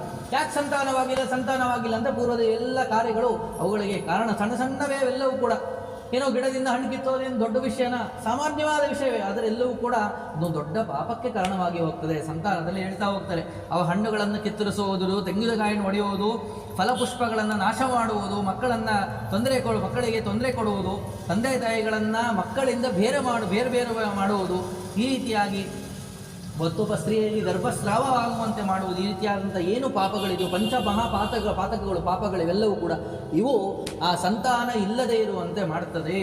ಯೋಷಿತ್ ಪುಷ್ಪ ಫಲಾನಾಂ ಚ ಬಾಲಾನಾಂ ಧಾತಿನೀತತ ಫಲಾನಾಂ ಕರ್ತನಕರಿ ಮಾತಾಪಿತೃ ವಿಯೋಗಿನಿ ಶ್ರಾವಿಣಿ ಪರಗರ್ಭಾಣ ತತ್ತತ್ಪ್ರಾಯೋಪಪೋಷಿಣಿ ಅಂತ ಹೇಳಿ ನೋಡಿ. ಎಲ್ಲವೂ ಕೂಡ ಪುರಾಣದಲ್ಲಿ ಬರುವಂತಹ ವಾಕ್ಯಗಳೆಲ್ಲವೂ ಕೂಡ ಅಂತಹ ಈ ರೀತಿಯಾದಂತಹ ಪಾಪಗಳು ಬರುತ್ತದೆ.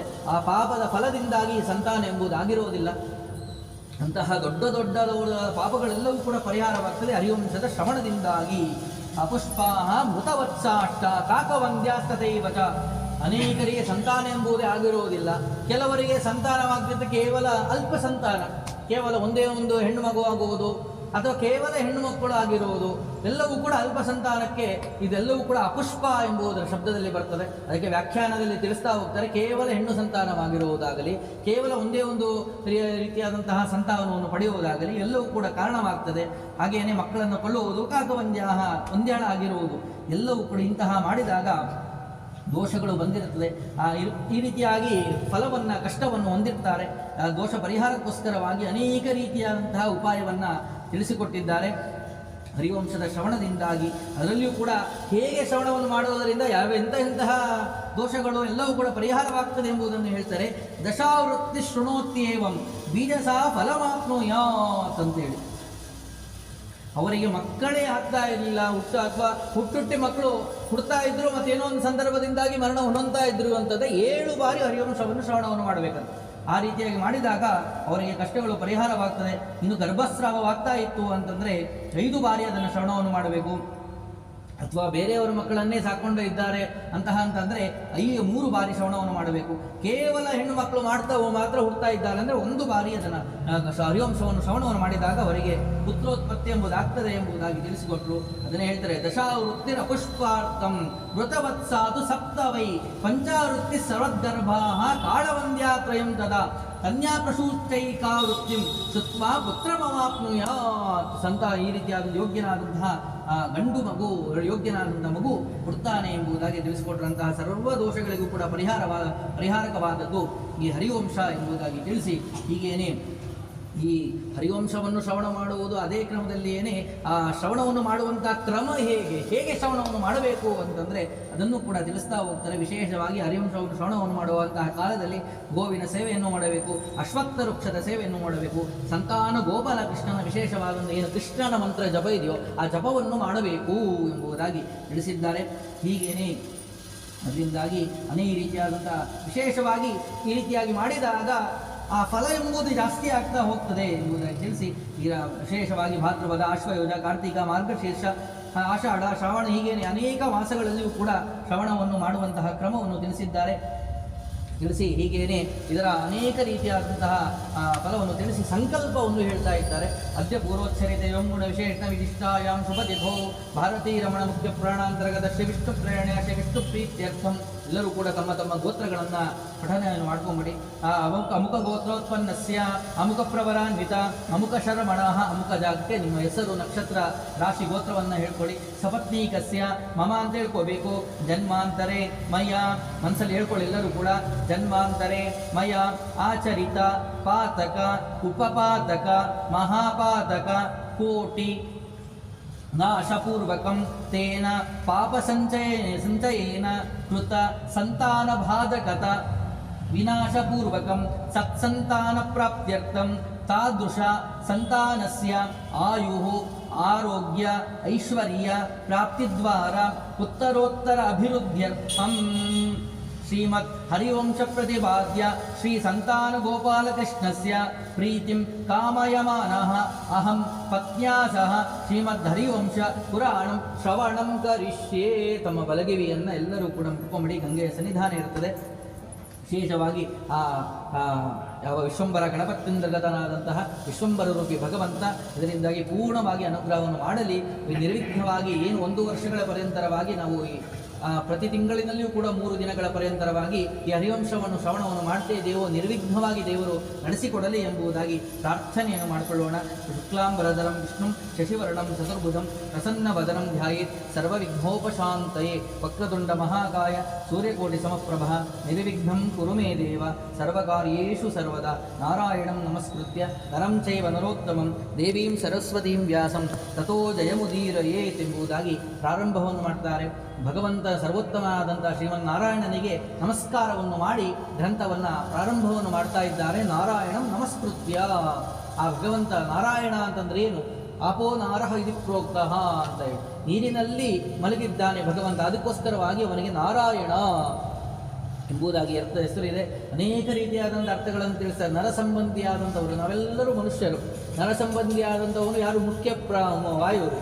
ನಮ್ಮೆಲ್ಲರಲ್ಲಿ ಕೂಡ ವಾಯುದೇವರಿದ್ದಾನೆ. ಅದಕ್ಕೋಸ್ಕರವಾಗಿ ನರ ಸಂಬಂಧಿಯಾದವನು ನಾರ ಅಂದರೆ ಯಾರು? ಮುಖ್ಯ ವಾಯುದೇವರು. ಆ ವಾಯುದೇವರಿಗೇನೆ ಅಯನ ಆಶ್ರಯನಾದವನು. ವಾಯುದೇವರು ನಮ್ಮಲ್ಲಿ ಕುಳಿತು ಹಂಸಮಂತ್ರವನ್ನು ಜಪವನ್ನು ಮಾಡ್ತಾ ಇದ್ದಾರೆ. ಆ ಹಂಸಮಂತ್ರಕ್ಕೆ ಮುಖ್ಯ ಪ್ರತಿಪಾದ್ಯನಾದವನು ಶ್ರೀಮನ್ನಾರಾಯಣ.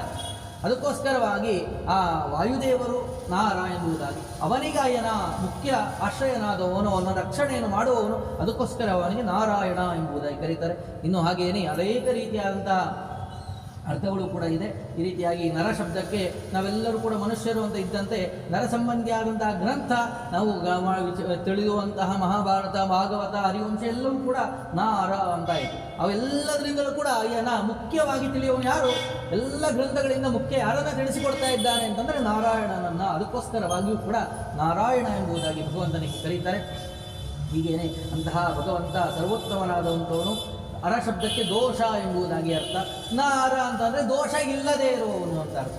ಹೀಗೆ ದೋಷ ಇಲ್ಲದೇ ಇರುವಂತಹ ಏನಿದೆಯೋ ಆ ಗುಣಗಳೆಲ್ಲದಕ್ಕೂ ಕೂಡ ಮುಖ್ಯ ಪ್ರತಿಪಾದ್ಯನಾಗಿದ್ದಾನೆ. ಅಂದರೆ ಸರ್ವಗುಣ ಪರಿಪೂರ್ಣನಾಗಿದ್ದಾನೆ, ಸರ್ವದೋಷ ರಹಿತನಾಗಿದ್ದಾನೆ. ಅದಕ್ಕೋಸ್ಕರವಾಗಿ ಇವನು ನಾರಾಯಣ ಎಂಬುದಾಗಿ ಕರೀತಾರೆ. ಹೀಗೇನೆ ಅಂತಹ ನಾರಾಯಣನಿಗೆ ಇನ್ನೂ ಅನೇಕ ರೀತಿಯ ಅರ್ಥಗಳು ಕೂಡ ಇದೆ.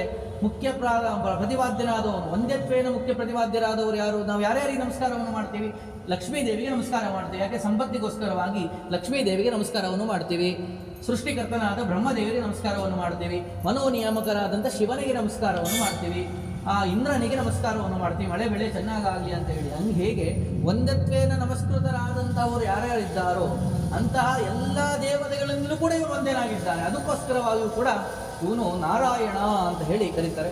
ಅಂತಹ ಎಲ್ಲರಿಗೂ ಸರ್ವೋತ್ತಮನಾದಂತಹ ನಾರಾಯಣನಿಗೆ ನಮಸ್ಕೃತ್ಯ, ನಾರಾಯಣಂ ನಮಸ್ಕೃತ್ಯ ನರಂ ಚೈವ ನರೋತ್ತಮಂ ದೇವೀಂ ಲಕ್ಷ್ಮೀದೇವೀಂ, ಲಕ್ಷ್ಮೀದೇವಿಯನ್ನು ಸ್ತೋತ್ರವನ್ನು ಮಾಡಿ ಲಕ್ಷ್ಮೀದೇವಿಗೂ ಕೂಡ ನಮಸ್ಕಾರವನ್ನು ಮಾಡಿ ಆ ಸರಸ್ವತಿಯನ್ನು ಕೂಡ ನಮಸ್ಕಾರವನ್ನು, ನರೋತ್ತಮಂ ವಾಯುದೇವರು, ಎಲ್ಲ ನರೆಗೂ ಉತ್ತಮನಾದಂತಹ ವಾಯುದೇವರನ್ನು ಮತ್ತು ಸರಸ್ವತೀ ದೇವಿಯನ್ನು, ಮುಖ್ಯವಾಗಿ ಆ ನಾರಾಯಣ ನಂತರದಲ್ಲಿ ವೇದವ್ಯಾಸ ದೇವ ಗ್ರಂಥ ಪ್ರತಿಪಾದ್ಯನಾದ ಗ್ರಂಥವನ್ನು ತಿಳಿಸಿಕೊಟ್ಟಂತಹ ಯಾವ ವೇದವ್ಯಾಸ ದೇವರಿಗೂ ಕೂಡ ನಮಸ್ಕಾರವನ್ನು ಮಾಡ್ತಾ ನರಂ ಶೇಷದೇವರು, ಏನು ನಾವು ಗ್ರಂಥಗಳನ್ನು ನೋಡ್ತೀವೋ ಪೌರುಷೇಯವಾದಂತಹ ಗ್ರಂಥಗಳು ಅಂತ ಏನಿದ್ದಾವೋ ಆ ಎಲ್ಲ ಪೌರುಷೇಯ ಗ್ರಂಥಗಳಿಗೆ ಮುಖ್ಯ ಪ್ರತಿಪಾದ್ಯನಾದವರು ಶೇಷದೇವರು.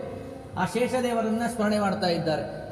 ಈ ಅಪೌರುಷೇಯ ಭಾಗ, ಪೌರುಷೇಯ ಭಾಗ ಅಂತ 2 ಭಾಗವನ್ನು ತಿಳ್ಕೊಂಡ್ವಿ. ಈ ಪೌರುಷೇಯವಾದಂತಹ ಗ್ರಂಥಗಳಿಗೆಲ್ಲ ಕೂಡ ಮುಖ್ಯ ಪ್ರತಿಪಾದ್ಯ ಎಲ್ಲ ಅಭಿಮಾನಿ ದೇವತೆ ಯಾರು ಅಂತಂದ್ರೆ ಶೇಷದೇವರು.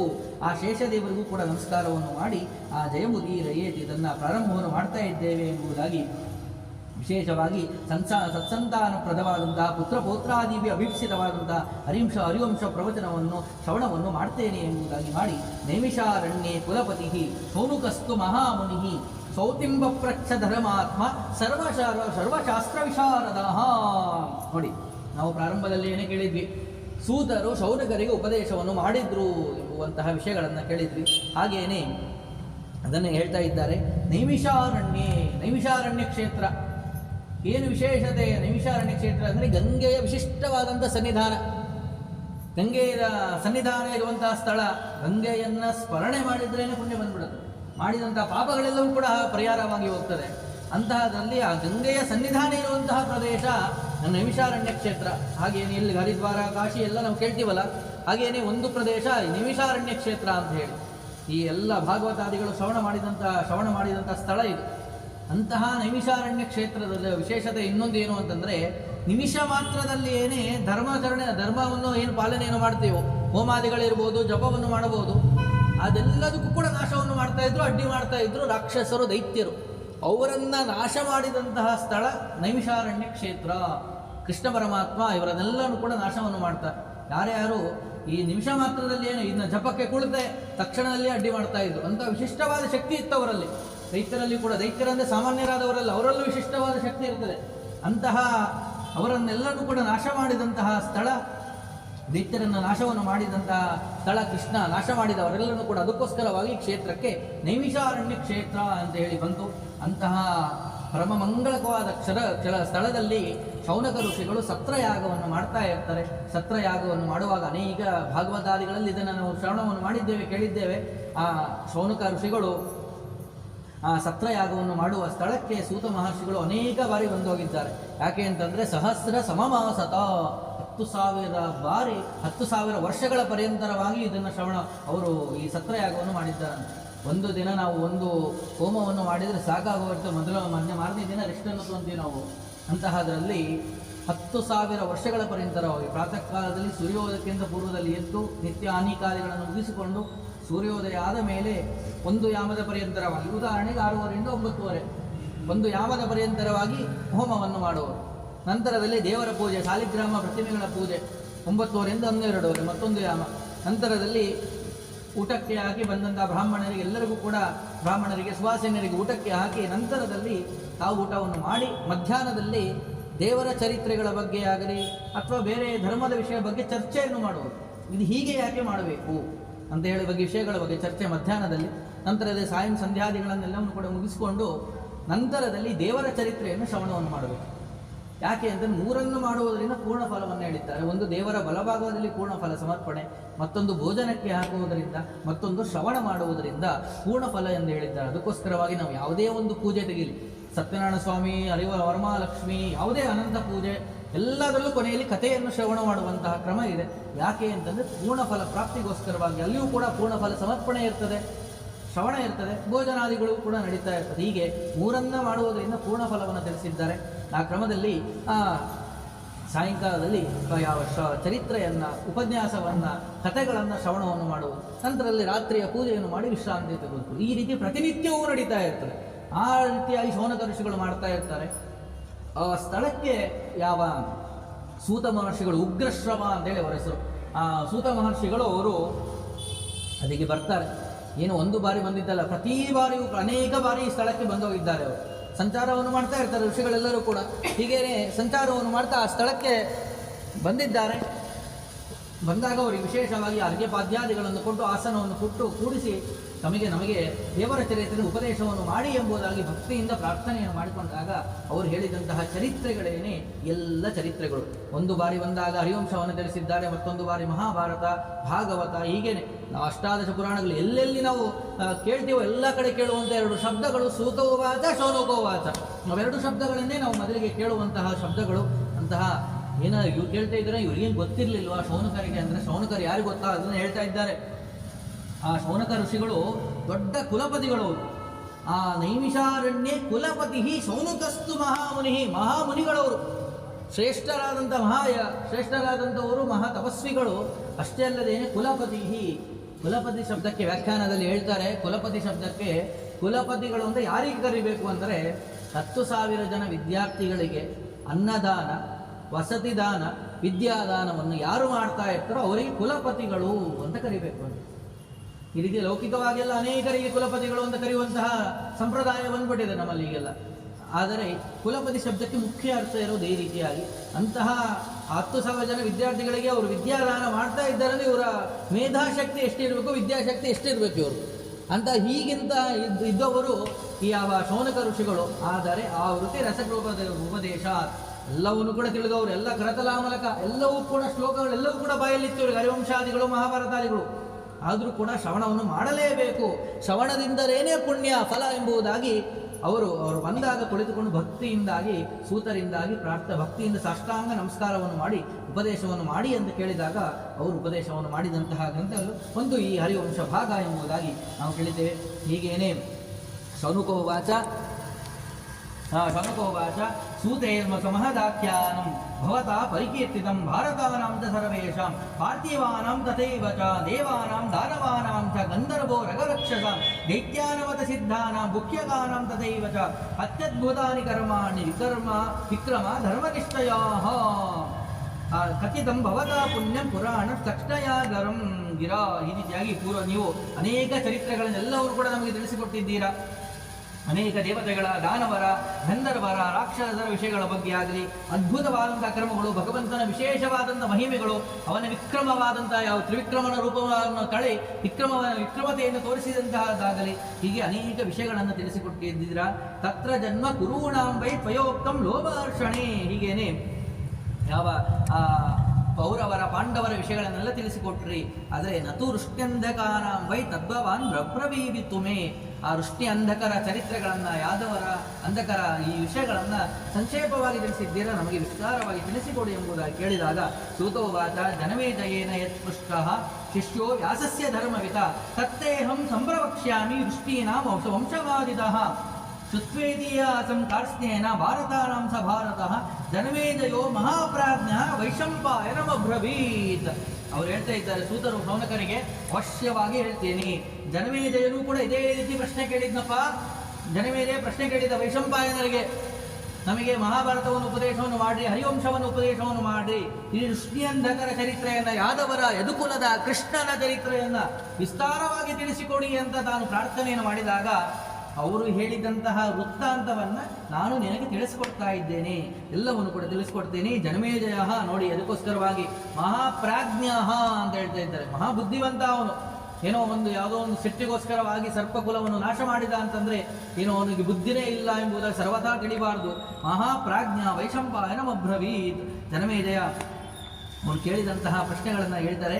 ಮಹಾಭಾರತ ವಾಖ್ಯಾನಂ ವಫ್ಫರ್ಥಂ ಶ್ರುತಿ ವಿಸ್ತೃತಂ. ಮಹಾಭಾರತವನ್ನು ನಮಗೆ ಉಪದೇಶವನ್ನು ಮಾಡಿದ್ರೆ ಇಷ್ಟೋ ತನಕ ವಿಸ್ತಾರವಾದಂಥದ್ದು, ಅತ್ಯಂತ ವಿಸ್ತಾರವಾಗಿ ಎಲ್ಲವನ್ನು ಕೂಡ ನಮಗೆ ಪರಮಾನುಗ್ರಹವನ್ನು ಮಾಡಿ ತಿಳಿಸಿಕೊಟ್ಟಿದ್ದೀರಾ. ಅದೇ ಕ್ರಮದಲ್ಲಿ ಏನೇ ನಮಗೆ ವಿಶೇಷವಾಗಿ ಈ ಕೃಷ್ಣನ ಚರಿತ್ರೆಯನ್ನು ಉಪದೇಶವನ್ನು ಮಾಡಿ ಅಂತ ಹೇಳಿದಾಗ ಅವಶ್ಯವಾಗಿ ಹೇಳ್ತೀನಿ ಅಂತ ಹೇಳಿ ಅವರು ಪ್ರಾರಂಭವನ್ನು ಮಾಡಿದ್ರು. ಸೌತಿರುವಾಚ ಸತ್ಕೃತ್ಯ ಪರಿಪೃಷ್ಟಸ್ತು ಸಮಾಹಾತ್ಮ ಮಹಾತಪಾಃ ವಿಸ್ತರೇಣ ಅನುಪೂರ್ವ್ಯಾಚ ಕದಯಾ ಮಾಸತಾಂ ಕಥಾಂ. ವೈಶಂಪಾಯನೋವಾಚ ಶೃಣುರಾಜನ್ ಕಥಾಂ ದಿವ್ಯಾಂ ಪುಣ್ಯಾ ಪಾಪ ಪ್ರಣಾಶಿನೀಂ ಸತ್ಯವಾನಾಂ ಮಯಾ ಚಿತ್ರಂ ವಪ್ಪರ್ಥಾಂ ಶ್ರುತಿ ಸಂಹಿತಾಂ. ರೀತಿಯಾಗಿ ಅತ್ಯಂತ ಶ್ರೇಷ್ಠವಾದಂತಹ ಪಾಪ ಪರಿಹಾರಕವಾದಂತಹ ಯಾವ ಹರಿವಂಶವನ್ನ ಎಲ್ಲವೂ ಕೂಡ ಅನೇಕ ಅರ್ಥಗರ್ಭಿತವಾದದ್ದು, ಒಂದೊಂದು ಶ್ಲೋಕಕ್ಕೂ ಕೂಡ ಅನೇಕ ಅರ್ಥಗಳೇ ಇದೆ. ಅದರಲ್ಲಿ ಯೋಗ್ಯವಾದದ್ದು ನಮಗೆ ಶಕ್ತಿ ಇರುವಂತಹ ರೀತಿಯಾಗಿ ನೋಡಿ, ಅವರ ಮಹಿಮೆ ನೋಡಿ. ಮಹಾಜ್ಞಾನಿಗಳು ಅವರೆಲ್ಲರೂ ಕೂಡ ಅನೇಕ ಅರ್ಥವನ್ನು ತಿಳಿಯುವುದಕ್ಕೆ ಅತ್ಯಂತ ಸಮರ್ಥರಾದವರು. ಅವರು ಹೇಳ್ತಾರೆ, ನನ್ನ ಬುದ್ಧಿಗೆ ತಕ್ಕಂಗೆ ನಾನು ಹೇಳ್ತೇನೆ ಅಂತ ಹೇಳಿ. ಅವರ ಆ ವಿನಯಕ್ಕೆ ನಾವು ತಲೆಬಾಗಬೇಕು ಮೊದಲಿಗೆ. ಅಂತಹ ವಿಶಿಷ್ಟವಾದಂತಹ ಜ್ಞಾನ, ಕೇವಲ ಜ್ಞಾನ ಇರೋದು ಅಷ್ಟೇ ಅಲ್ಲ. ವಿದ್ಯಾ ದದಾತಿ ವಿನಯಂ ವಿನಯಾದ್ಯಾತಿ ಪಾತ್ರತಾಂ ಪಾತ್ರತ್ವ ಧನಮಾಪ್ನೋತಿ ಧನ ಧರ್ಮಂಚ ತತ್ಸುಖಂ ಅಂತ ಹೇಳ್ತಾರೆ. ವಿದ್ಯೆ ಸಂಪೂರ್ಣವಾಗಿ ಬಂತು ಅಂದರೆ ಅದರಿಂದ ವಿನಯ ಬಂದ್ಬಿಡುತ್ತದೆ. ಆದರೆ ಅರ್ಧಂಬರ್ಧ ವಿದ್ಯೆಯನ್ನು ಕಲಿತುಕೊಂಡ್ರೆ ಅದರಿಂದಾಗಿ ನಮಗೆ ವಿನಯ ಎಂಬುದು ಬರುವುದಿಲ್ಲ. ಇವರೆಲ್ಲ ತುಂಬಿದ ಕೊಡಗಳು ಇವರಲ್ಲಿ. ಯಾಕೆಂದರೆ ಸಂಪೂರ್ಣವಾಗಿ ಅದನ್ನು ತಿಳಿದಿರ್ತಾರೆ. ಶ್ರೇಷ್ಠವಾದಂತಹ ಜ್ಞಾನದ ಬಗ್ಗೆ ಚೆನ್ನಾಗಿ ಅರಿತವರು. ಅಂದರೆ ವಿದ್ಯೆಯನ್ನು ತಿಳಿದಿದ್ದಾರೆ, ಸಂಪೂರ್ಣ ಎಲ್ಲವನ್ನು ತಿಳಿಯುತ್ತಿದ್ದಾರಾ? ಸಾಧ್ಯವೇ ಇಲ್ಲ. ಸಮುದ್ರ ಇದು, ಸಮುದ್ರದಲ್ಲಿ ಸಂಪೂರ್ಣ ಎಷ್ಟು ನೀರಿದೆ ಅಂತ ತಿಳಿತೀವ? ಆಳ ಎಷ್ಟಿರೋದು ತಿಳಿಯೋಕೆ ಸಾಧ್ಯ ಇದೆಯಾ? ಸಾಧ್ಯವೇ ಇಲ್ಲ. ಆದರೆ ತಕ್ಕ ಮಟ್ಟಿಗೆ ತಮ್ಮ ಯೋಗ್ಯತಾನುಸಾರವಾಗಿ ಸಂಪೂರ್ಣವಾಗಿ ತಿಳಿದಿರ್ತಾರೆ. ಅವರಿಗೆ ಜ್ಞಾನ ಇರ್ತದೆ, ನಾವು ಇನ್ನೂ ಸಂಪೂರ್ಣ ತಿಳಿದಿಲ್ಲ ಅಂತೇಳಿ. ಆದರೆ ಅವರ ಮೇಧಾಶಕ್ತಿಯನ್ನು ನಾವು ತಿಳಿದಿದ್ದೇವೆ, ನಾವು ನೋಡಿದವರು, ಅವರನ್ನು ತಿಳಿದಂತಹ ಶಿಷ್ಯರು, ಅವರ ಬಗ್ಗೆ ಇವರು ಮಹಾ ಸಮುದ್ರರು ಇವರು ಎಂಬುದಾಗಿ ಅವರ ಶಿಷ್ಯರು ತಿಳಿದಿರ್ತಾರೆ. ಅಂತಹ ಶ್ರೇಷ್ಠವಾದದ್ದು. ಹೀಗೆ ಕ್ರಮದಲ್ಲಿ ನನಗೆ ಎಷ್ಟು ತಿಳಿದಿದೆ ಅದನ್ನು ನಿಮಗೆ ತಿಳಿಸ್ತೇನೆ. ಅವರ ವಂಶದ ಬಗ್ಗೆ, ಅವರ ಸಂಪೂರ್ಣವಾಗಿ ಆ ವಂಶದಲ್ಲಿ ಬಂದಂತಹ ರಾಜರ ಬಗ್ಗೆ, ಅನೇಕರ ಬಗ್ಗೆ ಎಲ್ಲವನ್ನು ಕೂಡ ಸಂಪೂರ್ಣವಾಗಿ ತಿಳಿಸ್ತೇನೆ. ಅದನ್ನು ಶ್ರವಣವನ್ನು ಮಾಡು ಎಂಬುದಾಗಿ ತಿಳಿಸಿಕೊಟ್ಟರು. ಉಳಿದ ವಿಷಯಗಳೆಲ್ಲವನ್ನು ಕೂಡ ನಾಳೆ ದಿನ ಚಿಂತನೆ ಮಾಡೋಣ. ಶ್ರೀಕೃಷ್ಣಾರ್ಪಣಮಸ್ತು.